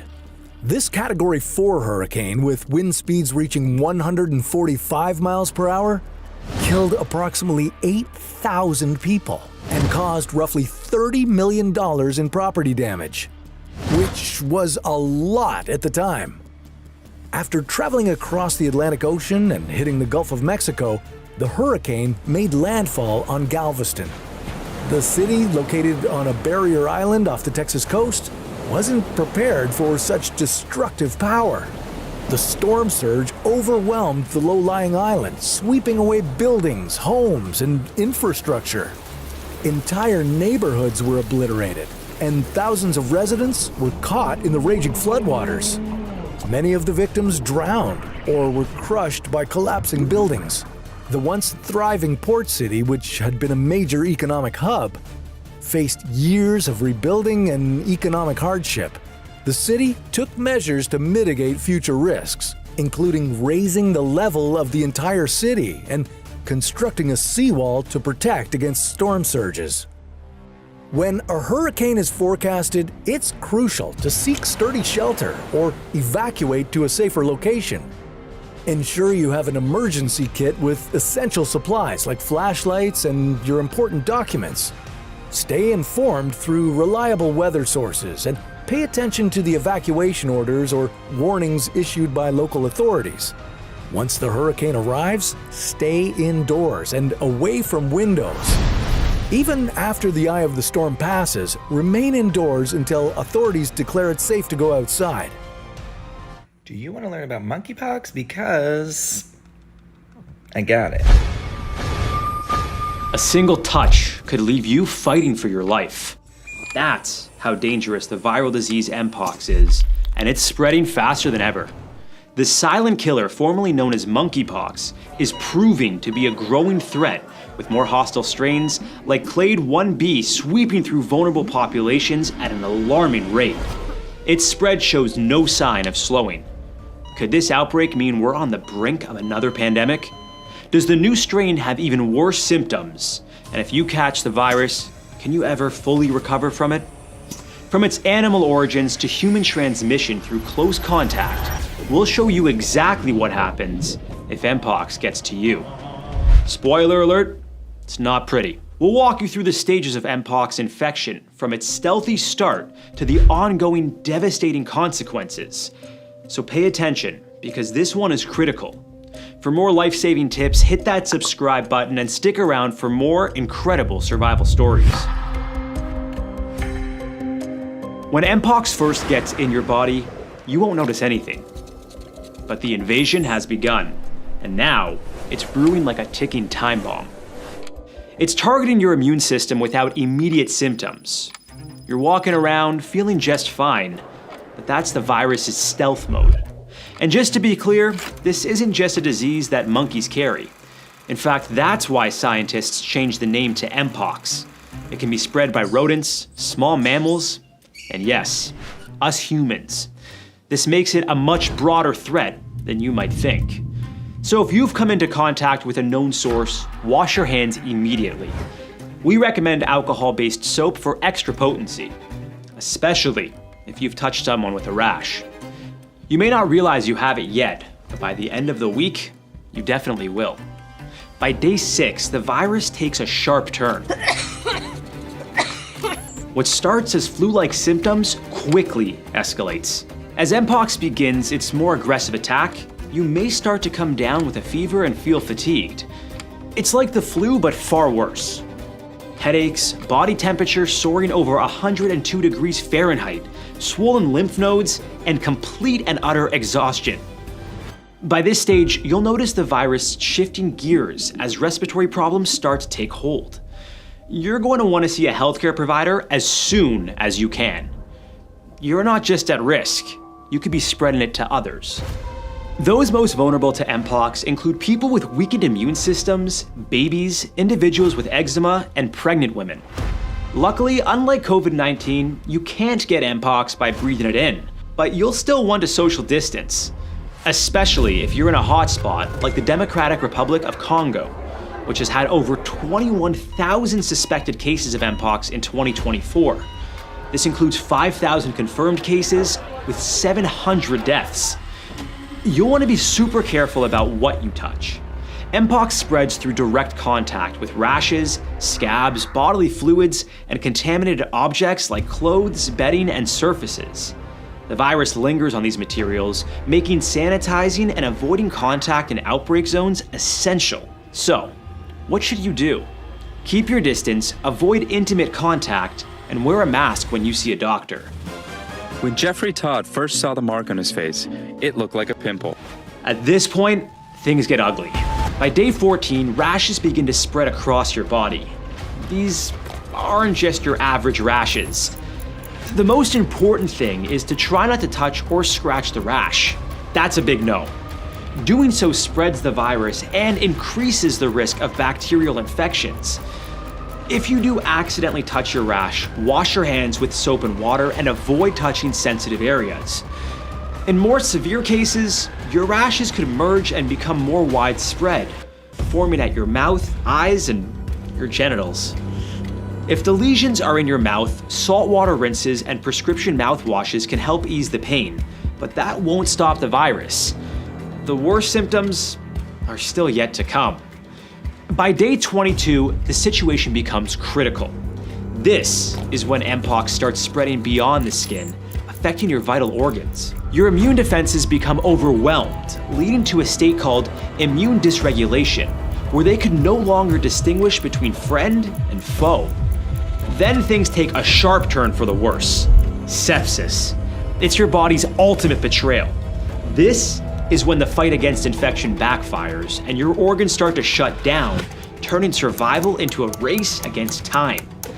You might experience a rapid heart rate, confusion, and a dangerous drop in blood pressure. Vomiting, diarrhea, and dehydration will further weaken you. At the same time, respiratory issues like shortness of breath and a bluish tint to your skin could develop. Unfortunately, this means the virus has reached your lungs and is attacking them. At this point, patients may experience acute respiratory distress syndrome, ARDS, which can lead to lung failure if not treated immediately. To make matters worse, there's a chance you'll develop neurological problems like seizures and encephalitis, otherwise known as brain inflammation. If this happens, vital organs such as your liver, kidneys, and heart may begin to fail. This is extra risky and potentially fatal if you happen to have an advanced immunocompromised disease like HIV. A 33-year-old US man with HIV who contracted Mpox in 2022 developed respiratory failure, septic shock, and kidney failure by day 25 in the hospital. He was transitioned to comfort care, but sadly, he lost the fight against this destructive virus. This is a stark reminder of how devastating Mpox can be. In 2023, there were 9 million people in the world living with HIV, but not on HIV treatment. In worst-case scenarios, this means they may not be able to fight off Mpox without urgent medical attention. Even if you start recovering from Mpox, you should continue isolating. You're still very much a threat to others until your scabs are covered with a new layer of skin. Remember, Mpox spreads through direct contact with either rashes, scabs, or bodily fluids, not to mention contaminated clothing or bedding. Until your skin fully heals, you're still a danger to others. We're in the endgame now. Unfortunately, long-term damage is likely. A 2022 Mpox outbreak revealed that immune-suppressed individuals and organ transplant recipients suffered prolonged digestive, lung, and testes damage. As for those neurological issues we mentioned earlier, you could suffer from confusion, seizures, and if worse comes to worse, coma. During a brief 2003 Mpox outbreak in the US, a 6-year-old girl contracted it, displaying heightened levels of neurological symptoms such as headache, confusion, and seizures. MRI scans revealed swelling in parts of her brain due to fluid buildup and damaged cells. Yet, against the odds, the girl recovered with 2 weeks of supportive medical care. If you've managed to survive this far, congratulations, but you're not out of the woods yet. Recovery can still mean long-term damage is likely. In addition to the severe organ damage and lasting physical scars, mental health issues are common. The virus can leave permanent marks, not just on your skin, but in your mind. Many survivors report crippling anxiety and PTSD, haunted by severe symptoms and irreversible damage that forever change their lives. Sadly, many who reach this stage don't make it. The lingering virus overwhelms the body, leaving little hope for recovery without intensive medical care. To make it through Mpox as unscathed as possible, your best case scenario is to detect it early. It's crucial to stay vigilant now more than ever. With over 107,000 confirmed cases of Mpox reported globally in 2024 alone, thanks in part to the Clade 1b strain, significant numbers are being reported from non-endemic regions like the Americas and Europe. The World Health Organization last week declared Mpox a global public health emergency. That's its highest form of alert. Clade 1b is more transmissible, with an average rate of 4 in 100 cases leading to death. Luckily, Mpox vaccines have been developed that can help protect you from catching the virus in the first place. And we're going to need them now more than ever to curb the outbreak. But it's not the only disease we should be worried about. If you thought Mpox was bad, Ebola can make you bleed from your orifices.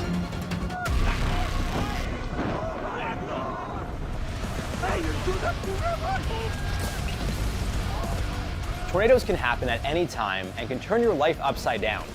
Quite literally. It doesn't matter if you're in your car, home, or even an airplane. Tornadoes don't care. They have one thing on their mind: destruction. Today we'll look at some of the worst case tornado scenarios and give you tips on how to survive them and stay on the ground. To do this, I threw myself in the path of a tornado in 6 different locations. But for legal purposes, and my will to live, we simulated it all with the help of Tuxedo Labs' game Teardown. Let's just say it didn't go so well. Oh no! I felt the trailer twisting, tumbling. The lights kicked out. Every year in the United States, tornadoes cause about $400 million in damage and kill about 70 people. How did this man survive being thrown 400 meters by a tornado? What tornado caused $450 million in damage and nearly crippled a skyscraper? And how did a flight in the 80s get caught up in a deadly twister? We'll get to all these questions in a breeze, but first, be sure to like and subscribe for more incredible action-packed survival videos. Before getting swept up, let's take a look at the different types of tornadoes. This is where the Fujita scale comes into play. The scale, named after Dr. T. Theodore Fujita, a meteorologist and professor at the University of Chicago, was created in 1971 to determine the strength and potential danger of different tornadoes. For nearly 40 years, tornadoes were ranked by wind speed from F0 to F5. The F stands for Fujita. After years of research, the scale was updated in 2007. The new official name for tornado potency is the Enhanced Fujita Scale, with tornadoes ranked EF0 to EF5. with the most severe wind speeds surpassing 320 kilometers an hour. You can only imagine how much damage an EF5 tornado is capable of. And although they're rare, there have been 67 of them reported worldwide, 59 in the United States alone. Now, before we explore the damages in our simulation, let's talk about the warning signs of a tornado. Dark or green-colored skies, low-lying clouds, large hailstones, and loud roaring that sounds like a freight train are all reasons to immediately take cover. You should also listen to your local news stations, an NOAA weather radio station, or even the internet to see if any information is available. Tornadoes are common in the United States because of the mix of terrain and environments across the country. Specifically, warm, dry air from the southwest, when mixed with warm, moist air from the Gulf of Mexico and cold air from the northern Rockies, is a recipe for disaster. The states in the middle of these conditions are the perfect breeding grounds for tornadoes. The area has been named Tornado Alley because it's the most common spot for severe storms. Over a dozen states, from Texas to South Dakota and Ohio to Montana, are categorized as tornado-prone states. Most of the activity happens between April and June, so plan your vacation wisely. They could also occur in winter months, although rare and can be deadly. In 2022 alone, tornadoes took the lives of 25 people, injured hundreds, and caused billions of dollars in damages. But that's not to say tornadoes only occur in the United States. Canada ranks second in the world in terms of tornadoes, with most of them happening in the provinces of Alberta, Saskatchewan, Manitoba, and Ontario. Now, I managed to score a beautiful home in Tornado Alley for a killer discount. And in all honesty, it seems pretty sturdy to me. Hey survivors, welcome to my beautiful casa. There's my baby, my brand new red pickup truck. Ain't she a beaut? That's Betsy. And over here we have my media room, kitchen, and yep, my bedroom, where all the magic happens. Just put on fresh new Oh no, that doesn't sound good. Ah man, I just put new shingles on. Clearly there's gotta be a better way to do this. If you're in a house and see a tornado approaching, you'll want to get to the basement immediately. They're often the strongest part of a home, and you're less likely to be hit by flying debris. If that's not an option, seek shelter in a small room on the home's lowest level, ideally in the middle of the home, where there's more structural support from surrounding walls. This could be a bathroom, closet, or hallway. Stay away from windows, doors, and heavy objects. The doors specifically can easily be ripped off and are often a weaker part of a home's foundation. Heavy objects can also be lifted by strong winds, or at the very least fall over, potentially injuring or trapping you. And of course, windows, strong winds, glass flying everywhere, not ideal. You'll also want to protect your head, ideally staying under a sturdy table.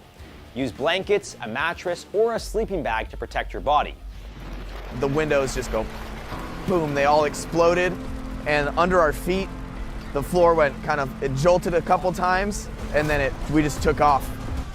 Roger and Roy Slatton were sucked out of their house when a tornado with winds exceeding 265 kilometers an hour ripped through. While searching for their dogs before heading to the basement, the two locked eyes before being separated by an EF3 tornado.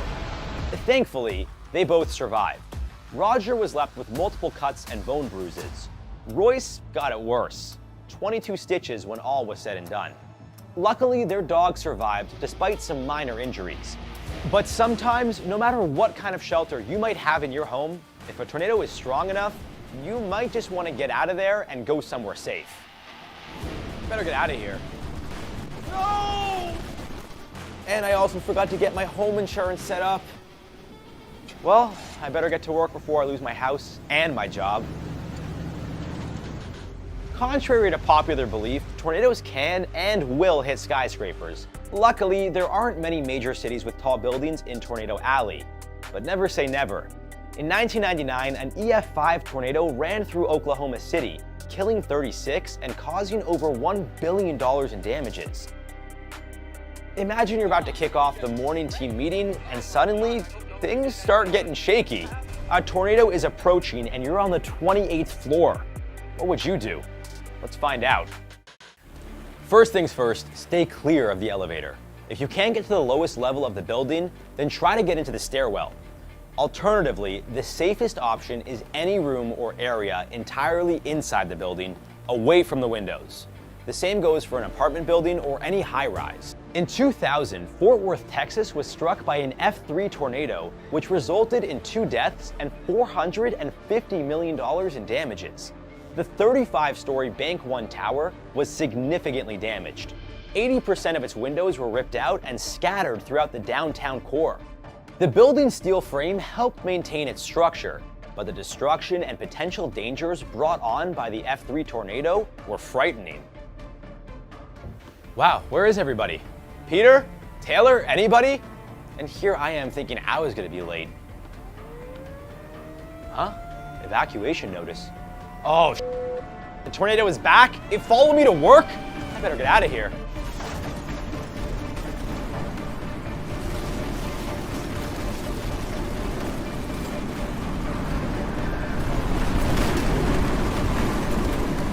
That was insane! Okay, thank goodness I sheltered in the underground parking lot and Betsy's okay. Now that I technically have the day off, I guess I'll go shopping. Ah, the smell of some fresh Dunkin'. Excited to get me some donuts and coffee. Could also get a new suit, maybe a new iPhone. Should probably pick up some survival supplies too. Where is everybody? The new malls could be so creepy. If you can, try to get to the lowest level of the mall during a tornado to avoid severe injury or death. I don't care if the new iPhone just came out. All right, I'm all stocked up on survival supplies, got a new suit and some donuts. But I guess I'll Venmo them later. Wait, what's that sound? Oh no, not again! What do you want from me? I gotta get out of here. Make sure Betsy's safe too. If you find yourself in a car while a tornado is approaching, find shelter immediately, and not under your car. That's the worst place to be. The risk is debris falling on the car and heavy winds blowing away your shelter, in this case, the car. The best thing you can do is pull over, get out, and run to the nearest sheltered area. If you're out in the middle of nowhere and that's not an option, you'll want to buckle up and get as low as possible. Although cars have airbags, which may help protect you during a storm, shattered windows will be your primary concern. Do what you can to cover yourself and avoid getting cut. Once the tornado passes, try to get to the nearest sheltered area and be on the lookout for other tornadoes that may be coming your way. We are hearing from the 16-year-old driver who somehow survived this encounter with a tornado in Eglin, Texas Monday. As crazy as that video was, the teen got back home safe shortly after having his car spun around. He escaped with just a few minor scratches. That's actually me. No way. Is that? All right, Betsy, we were made for this. I didn't get the V12 for nothing. Come on. It's time to punch it. Hit it to the metal. All right. Haha, you can't catch me now. No, no, no, not Betsy. Oh, my baby. Well, at least I made it out alive. I'll miss you, Betsy. You're my favorite car. But I gotta get on a plane and get the heck out of here. But that doesn't mean tornadoes can't run through airports. That's a different story. In April 2024, a tornado touched down in Omaha, Nebraska, destroying several hangars and aircraft. Thankfully, the airport employees were able to find shelter, but the same can't be said for the more than 30 destroyed planes. Of course, we're not talking about commercial planes that can seat hundreds. Instead, we're looking at propeller planes, which seat anywhere from 1 to maybe a dozen people. Either way, let's see what happens. What, no one's here either? Well, I guess my pilot license will come in handy now. Always wanted to fly private anyways. Let's take this baby for a swirl. There it is again? All right, my boy Tom Cruise prepared me for this moment. Maverick seatbelt. And I'm in a rush, so I could fly right past it. I'm not worried.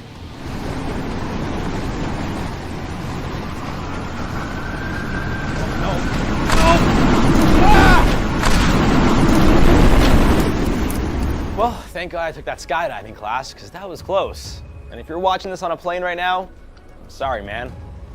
Although you'll likely never fly through a tornado, at least I hope not. There are some safety tips if you run into turbulence, a common occurrence on most flights. First things first, fasten your seatbelt. If anything happened, you wouldn't want to be lifted out of your seat. Listen to the crew and cabin members on board and try to limit your movement around the aircraft. Stay calm. You're flying with professionals, and freaking out may only make things worse.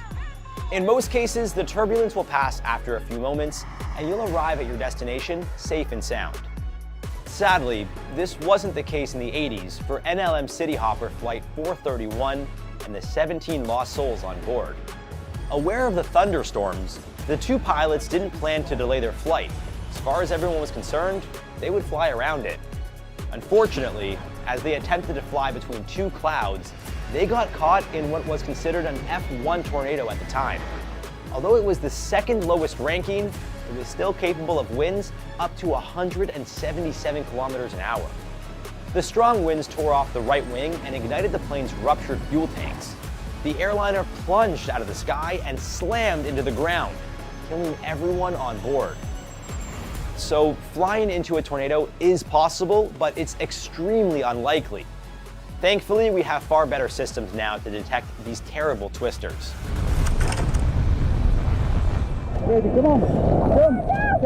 They decide it's too dangerous inside their vehicle. The woman takes their two dogs and runs right into the tornado, ending up in a watery ditch. Now there's one last scenario we find ourselves in, walking through a tornado. Let me start by saying I do not recommend it. Most people are well aware that a tornado is approaching, so they plan accordingly. They make sure they have flashlights and emergency kits and find shelter. But tornadoes can look like they're further away than they actually are and change direction quickly.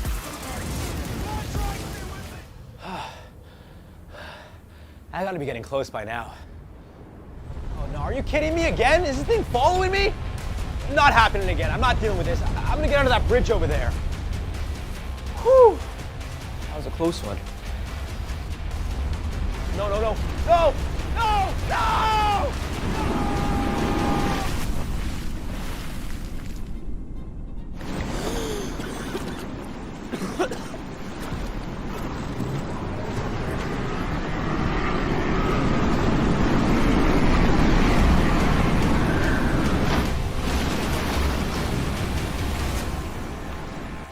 The last thing you want to do is take shelter under a bridge. It gives you very little protection against flying debris and could even kill you if the bridge were to collapse. Find a sturdy building to take shelter in. If that's not an option, lie flat on the ground, protecting your head with your hands. Avoid trees and cars, as the tornado may send those your way. Although being outside as a tornado passes isn't ideal, you can only hope for the best without options. Any nearby ditch would be good to dive into. Again, cover your head with your hands. Even if the tornado appears to be staying in one spot, it could still be making its way toward you. Imagine being thrown thousands of feet by ferocious winds hurling debris. How would you survive?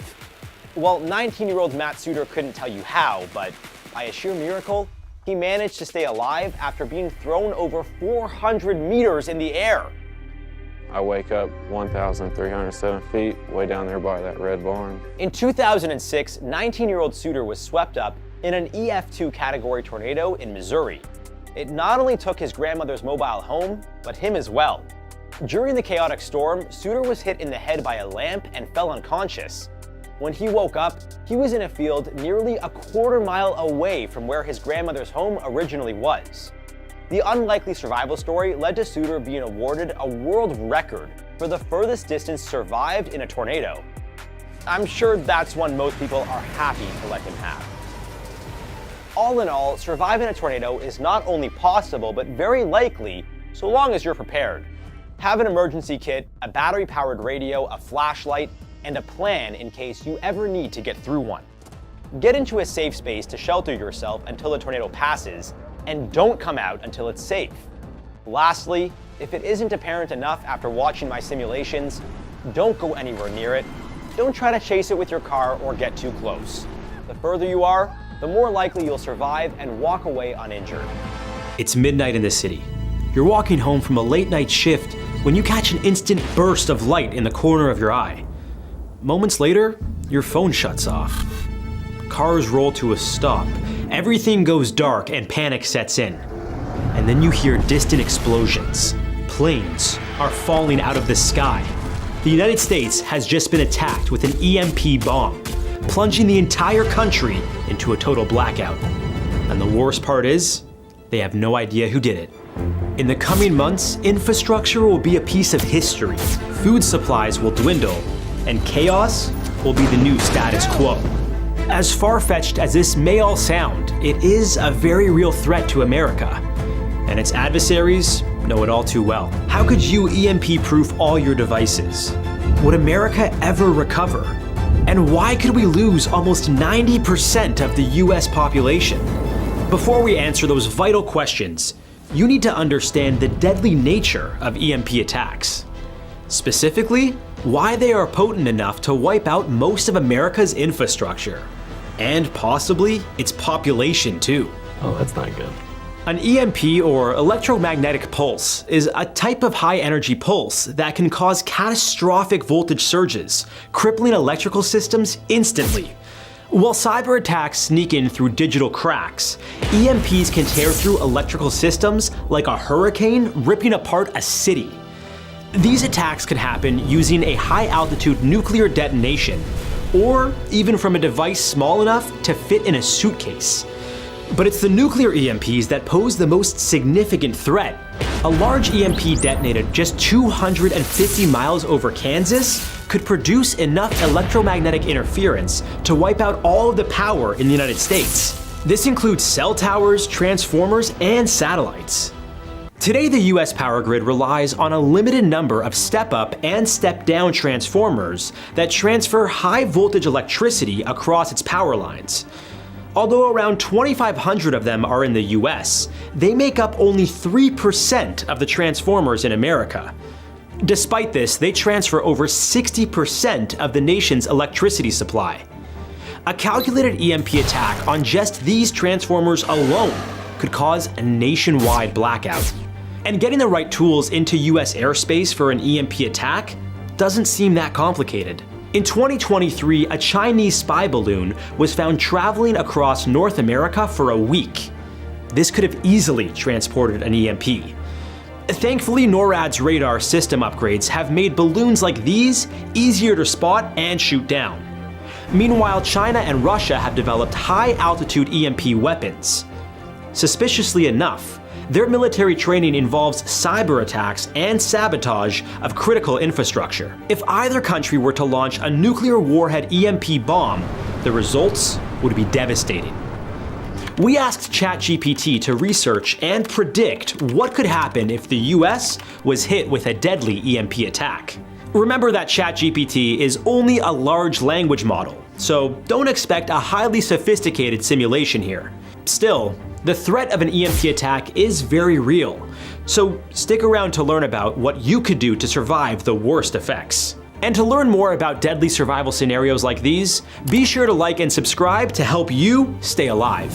A nuclear missile is launched into space, detonating around 300 miles above America. There's a flash in the sky, and the air feels charged with electricity. Within moments, the nation plunges into darkness.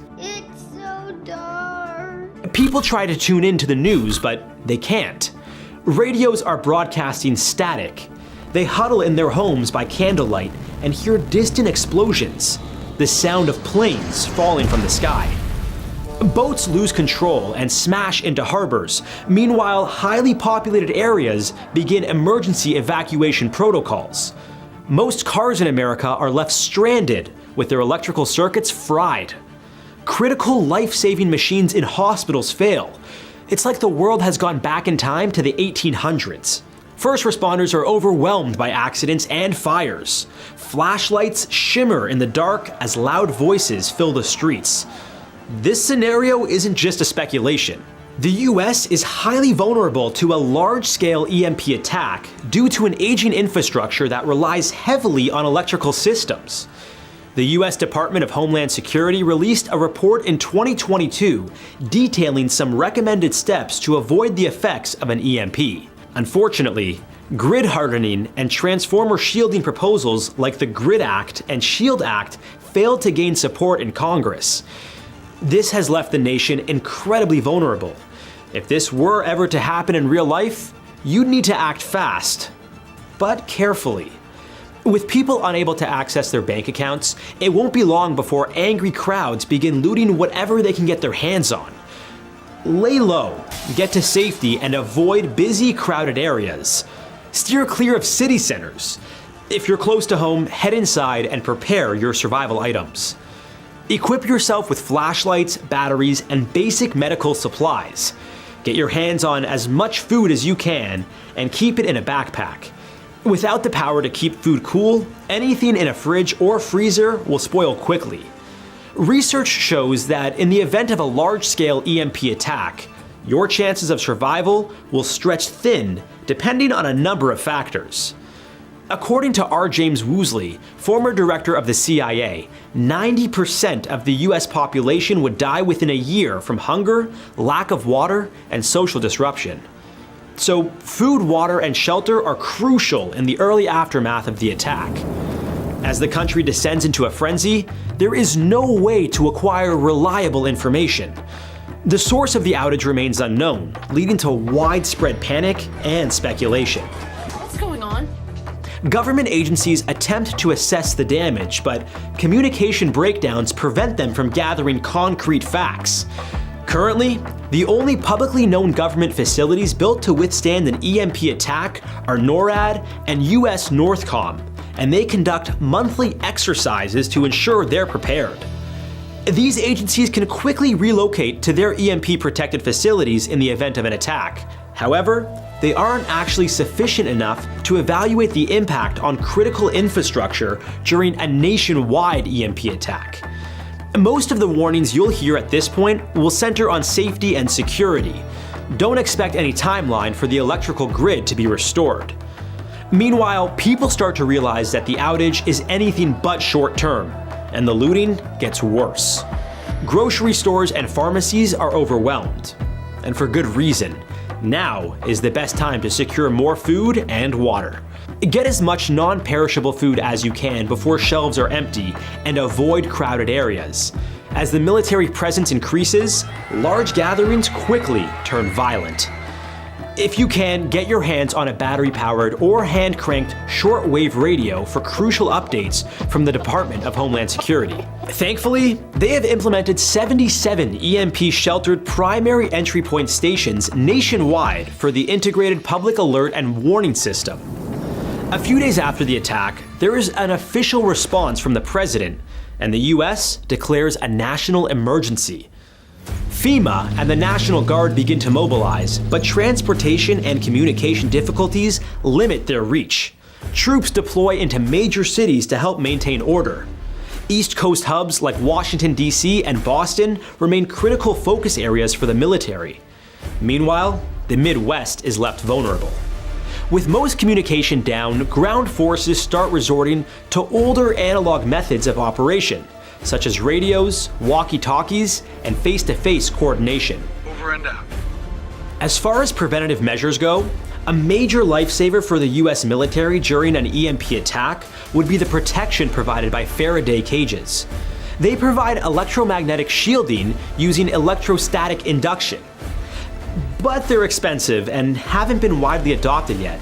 So a lot of the military's critical technology is still at risk of being overloaded in this scenario. As a civilian, consider a few DIY solutions like putting your electronics in a microwave or wrapping them in aluminum foil. Meanwhile, back in our simulation, police, fire, and medical services are overwhelmed. Hospitals begin running out of fuel for generators and supply runs. Water treatment plants go offline, leading to a higher risk of contamination. There are widespread cholera and other waterborne disease outbreaks without clean water.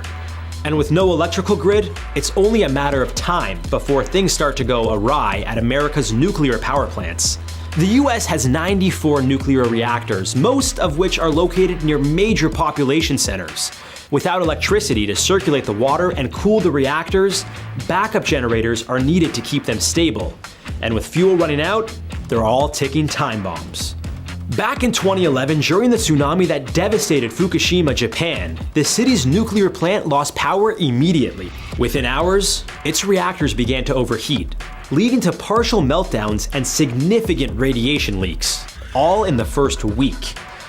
Let's just hope the US has enough fuel stockpiled to keep this from happening. In the aftermath of these events, daily necessities become critical.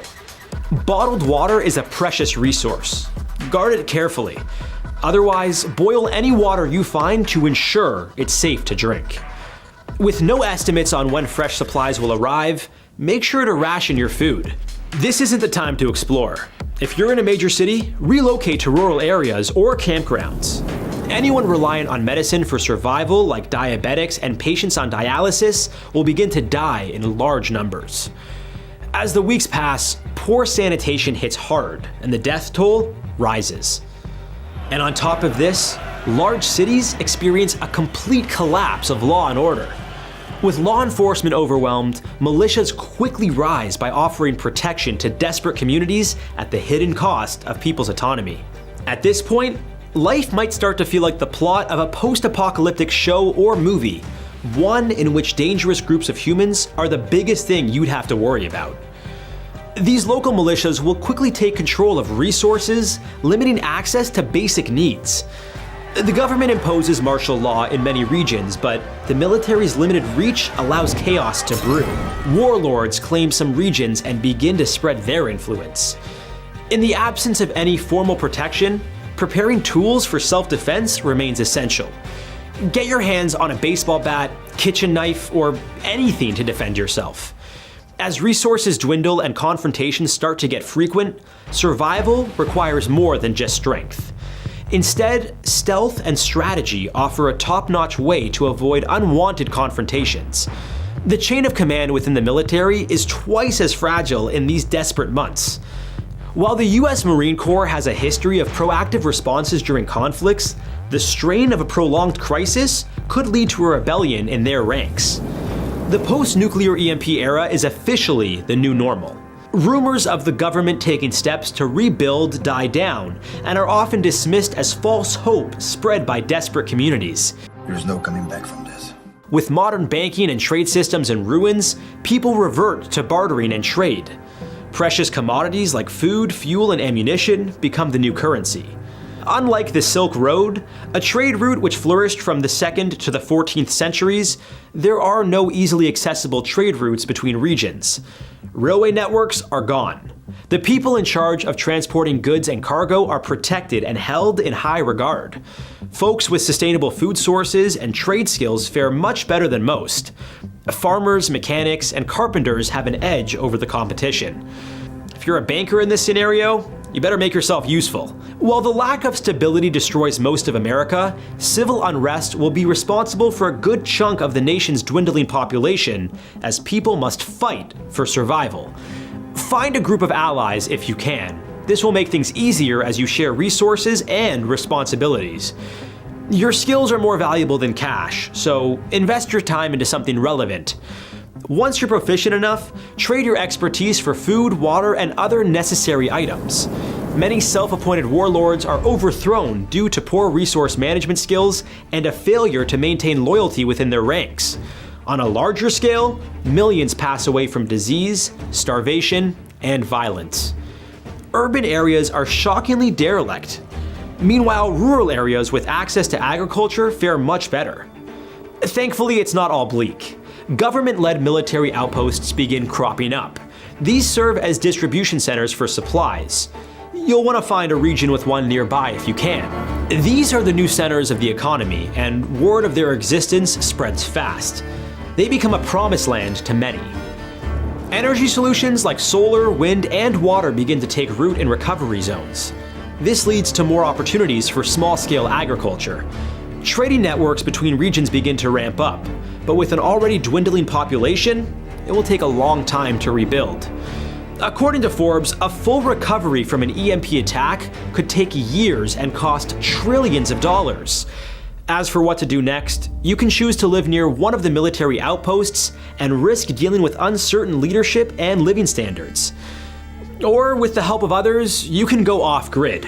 You can start growing your own food, raise livestock, and find scrap to build a water wheel or a wind turbine to generate electricity. Like a modern-day homesteader, many communities around the world live wholesome and healthy lives without electricity, so you might want to study them. Some areas have finally restored power on a limited scale. Finally. The national grid remains down, and it will take years to rebuild. Survivors in rural areas must still rely on their own power generation. Following the trauma from oppressive leaders scattered across the country, convincing people to return to the government's rule is no easy goal. Still, the federal government slowly regains control, but they adapt to the new climate by operating in a highly decentralized manner. Military forces remain present in some urban areas, but localized leadership is still powerful. Republicans and Democrats find a compromise in the form of trade and independence. The economy improves slightly thanks to small-scale local production and barter systems. Transportation remains a significant challenge, and people adapt by using horses, bicycles, and makeshift vehicles powered by renewable energy. A backbone starts to emerge for the new economy, and its foundations center on agriculture, handcrafted goods, and manufacturing. It's going to take a lot of cooperation and teamwork to rebuild the nation, but let's just hope there is a nation still here to rebuild. The scariest part of an EMP attack is that China or Russia could have a first strike advantage. They could knock out power anonymously, preventing retaliation, and then strike again with force. This could effectively break the nuclear stalemate that has kept the US safe. Let's hope we never have to deal with a World War III. We ran an AI simulation of that exact scenario for the hell of it to see what might happen. Find out if we make it out alive on another episode of How to Survive.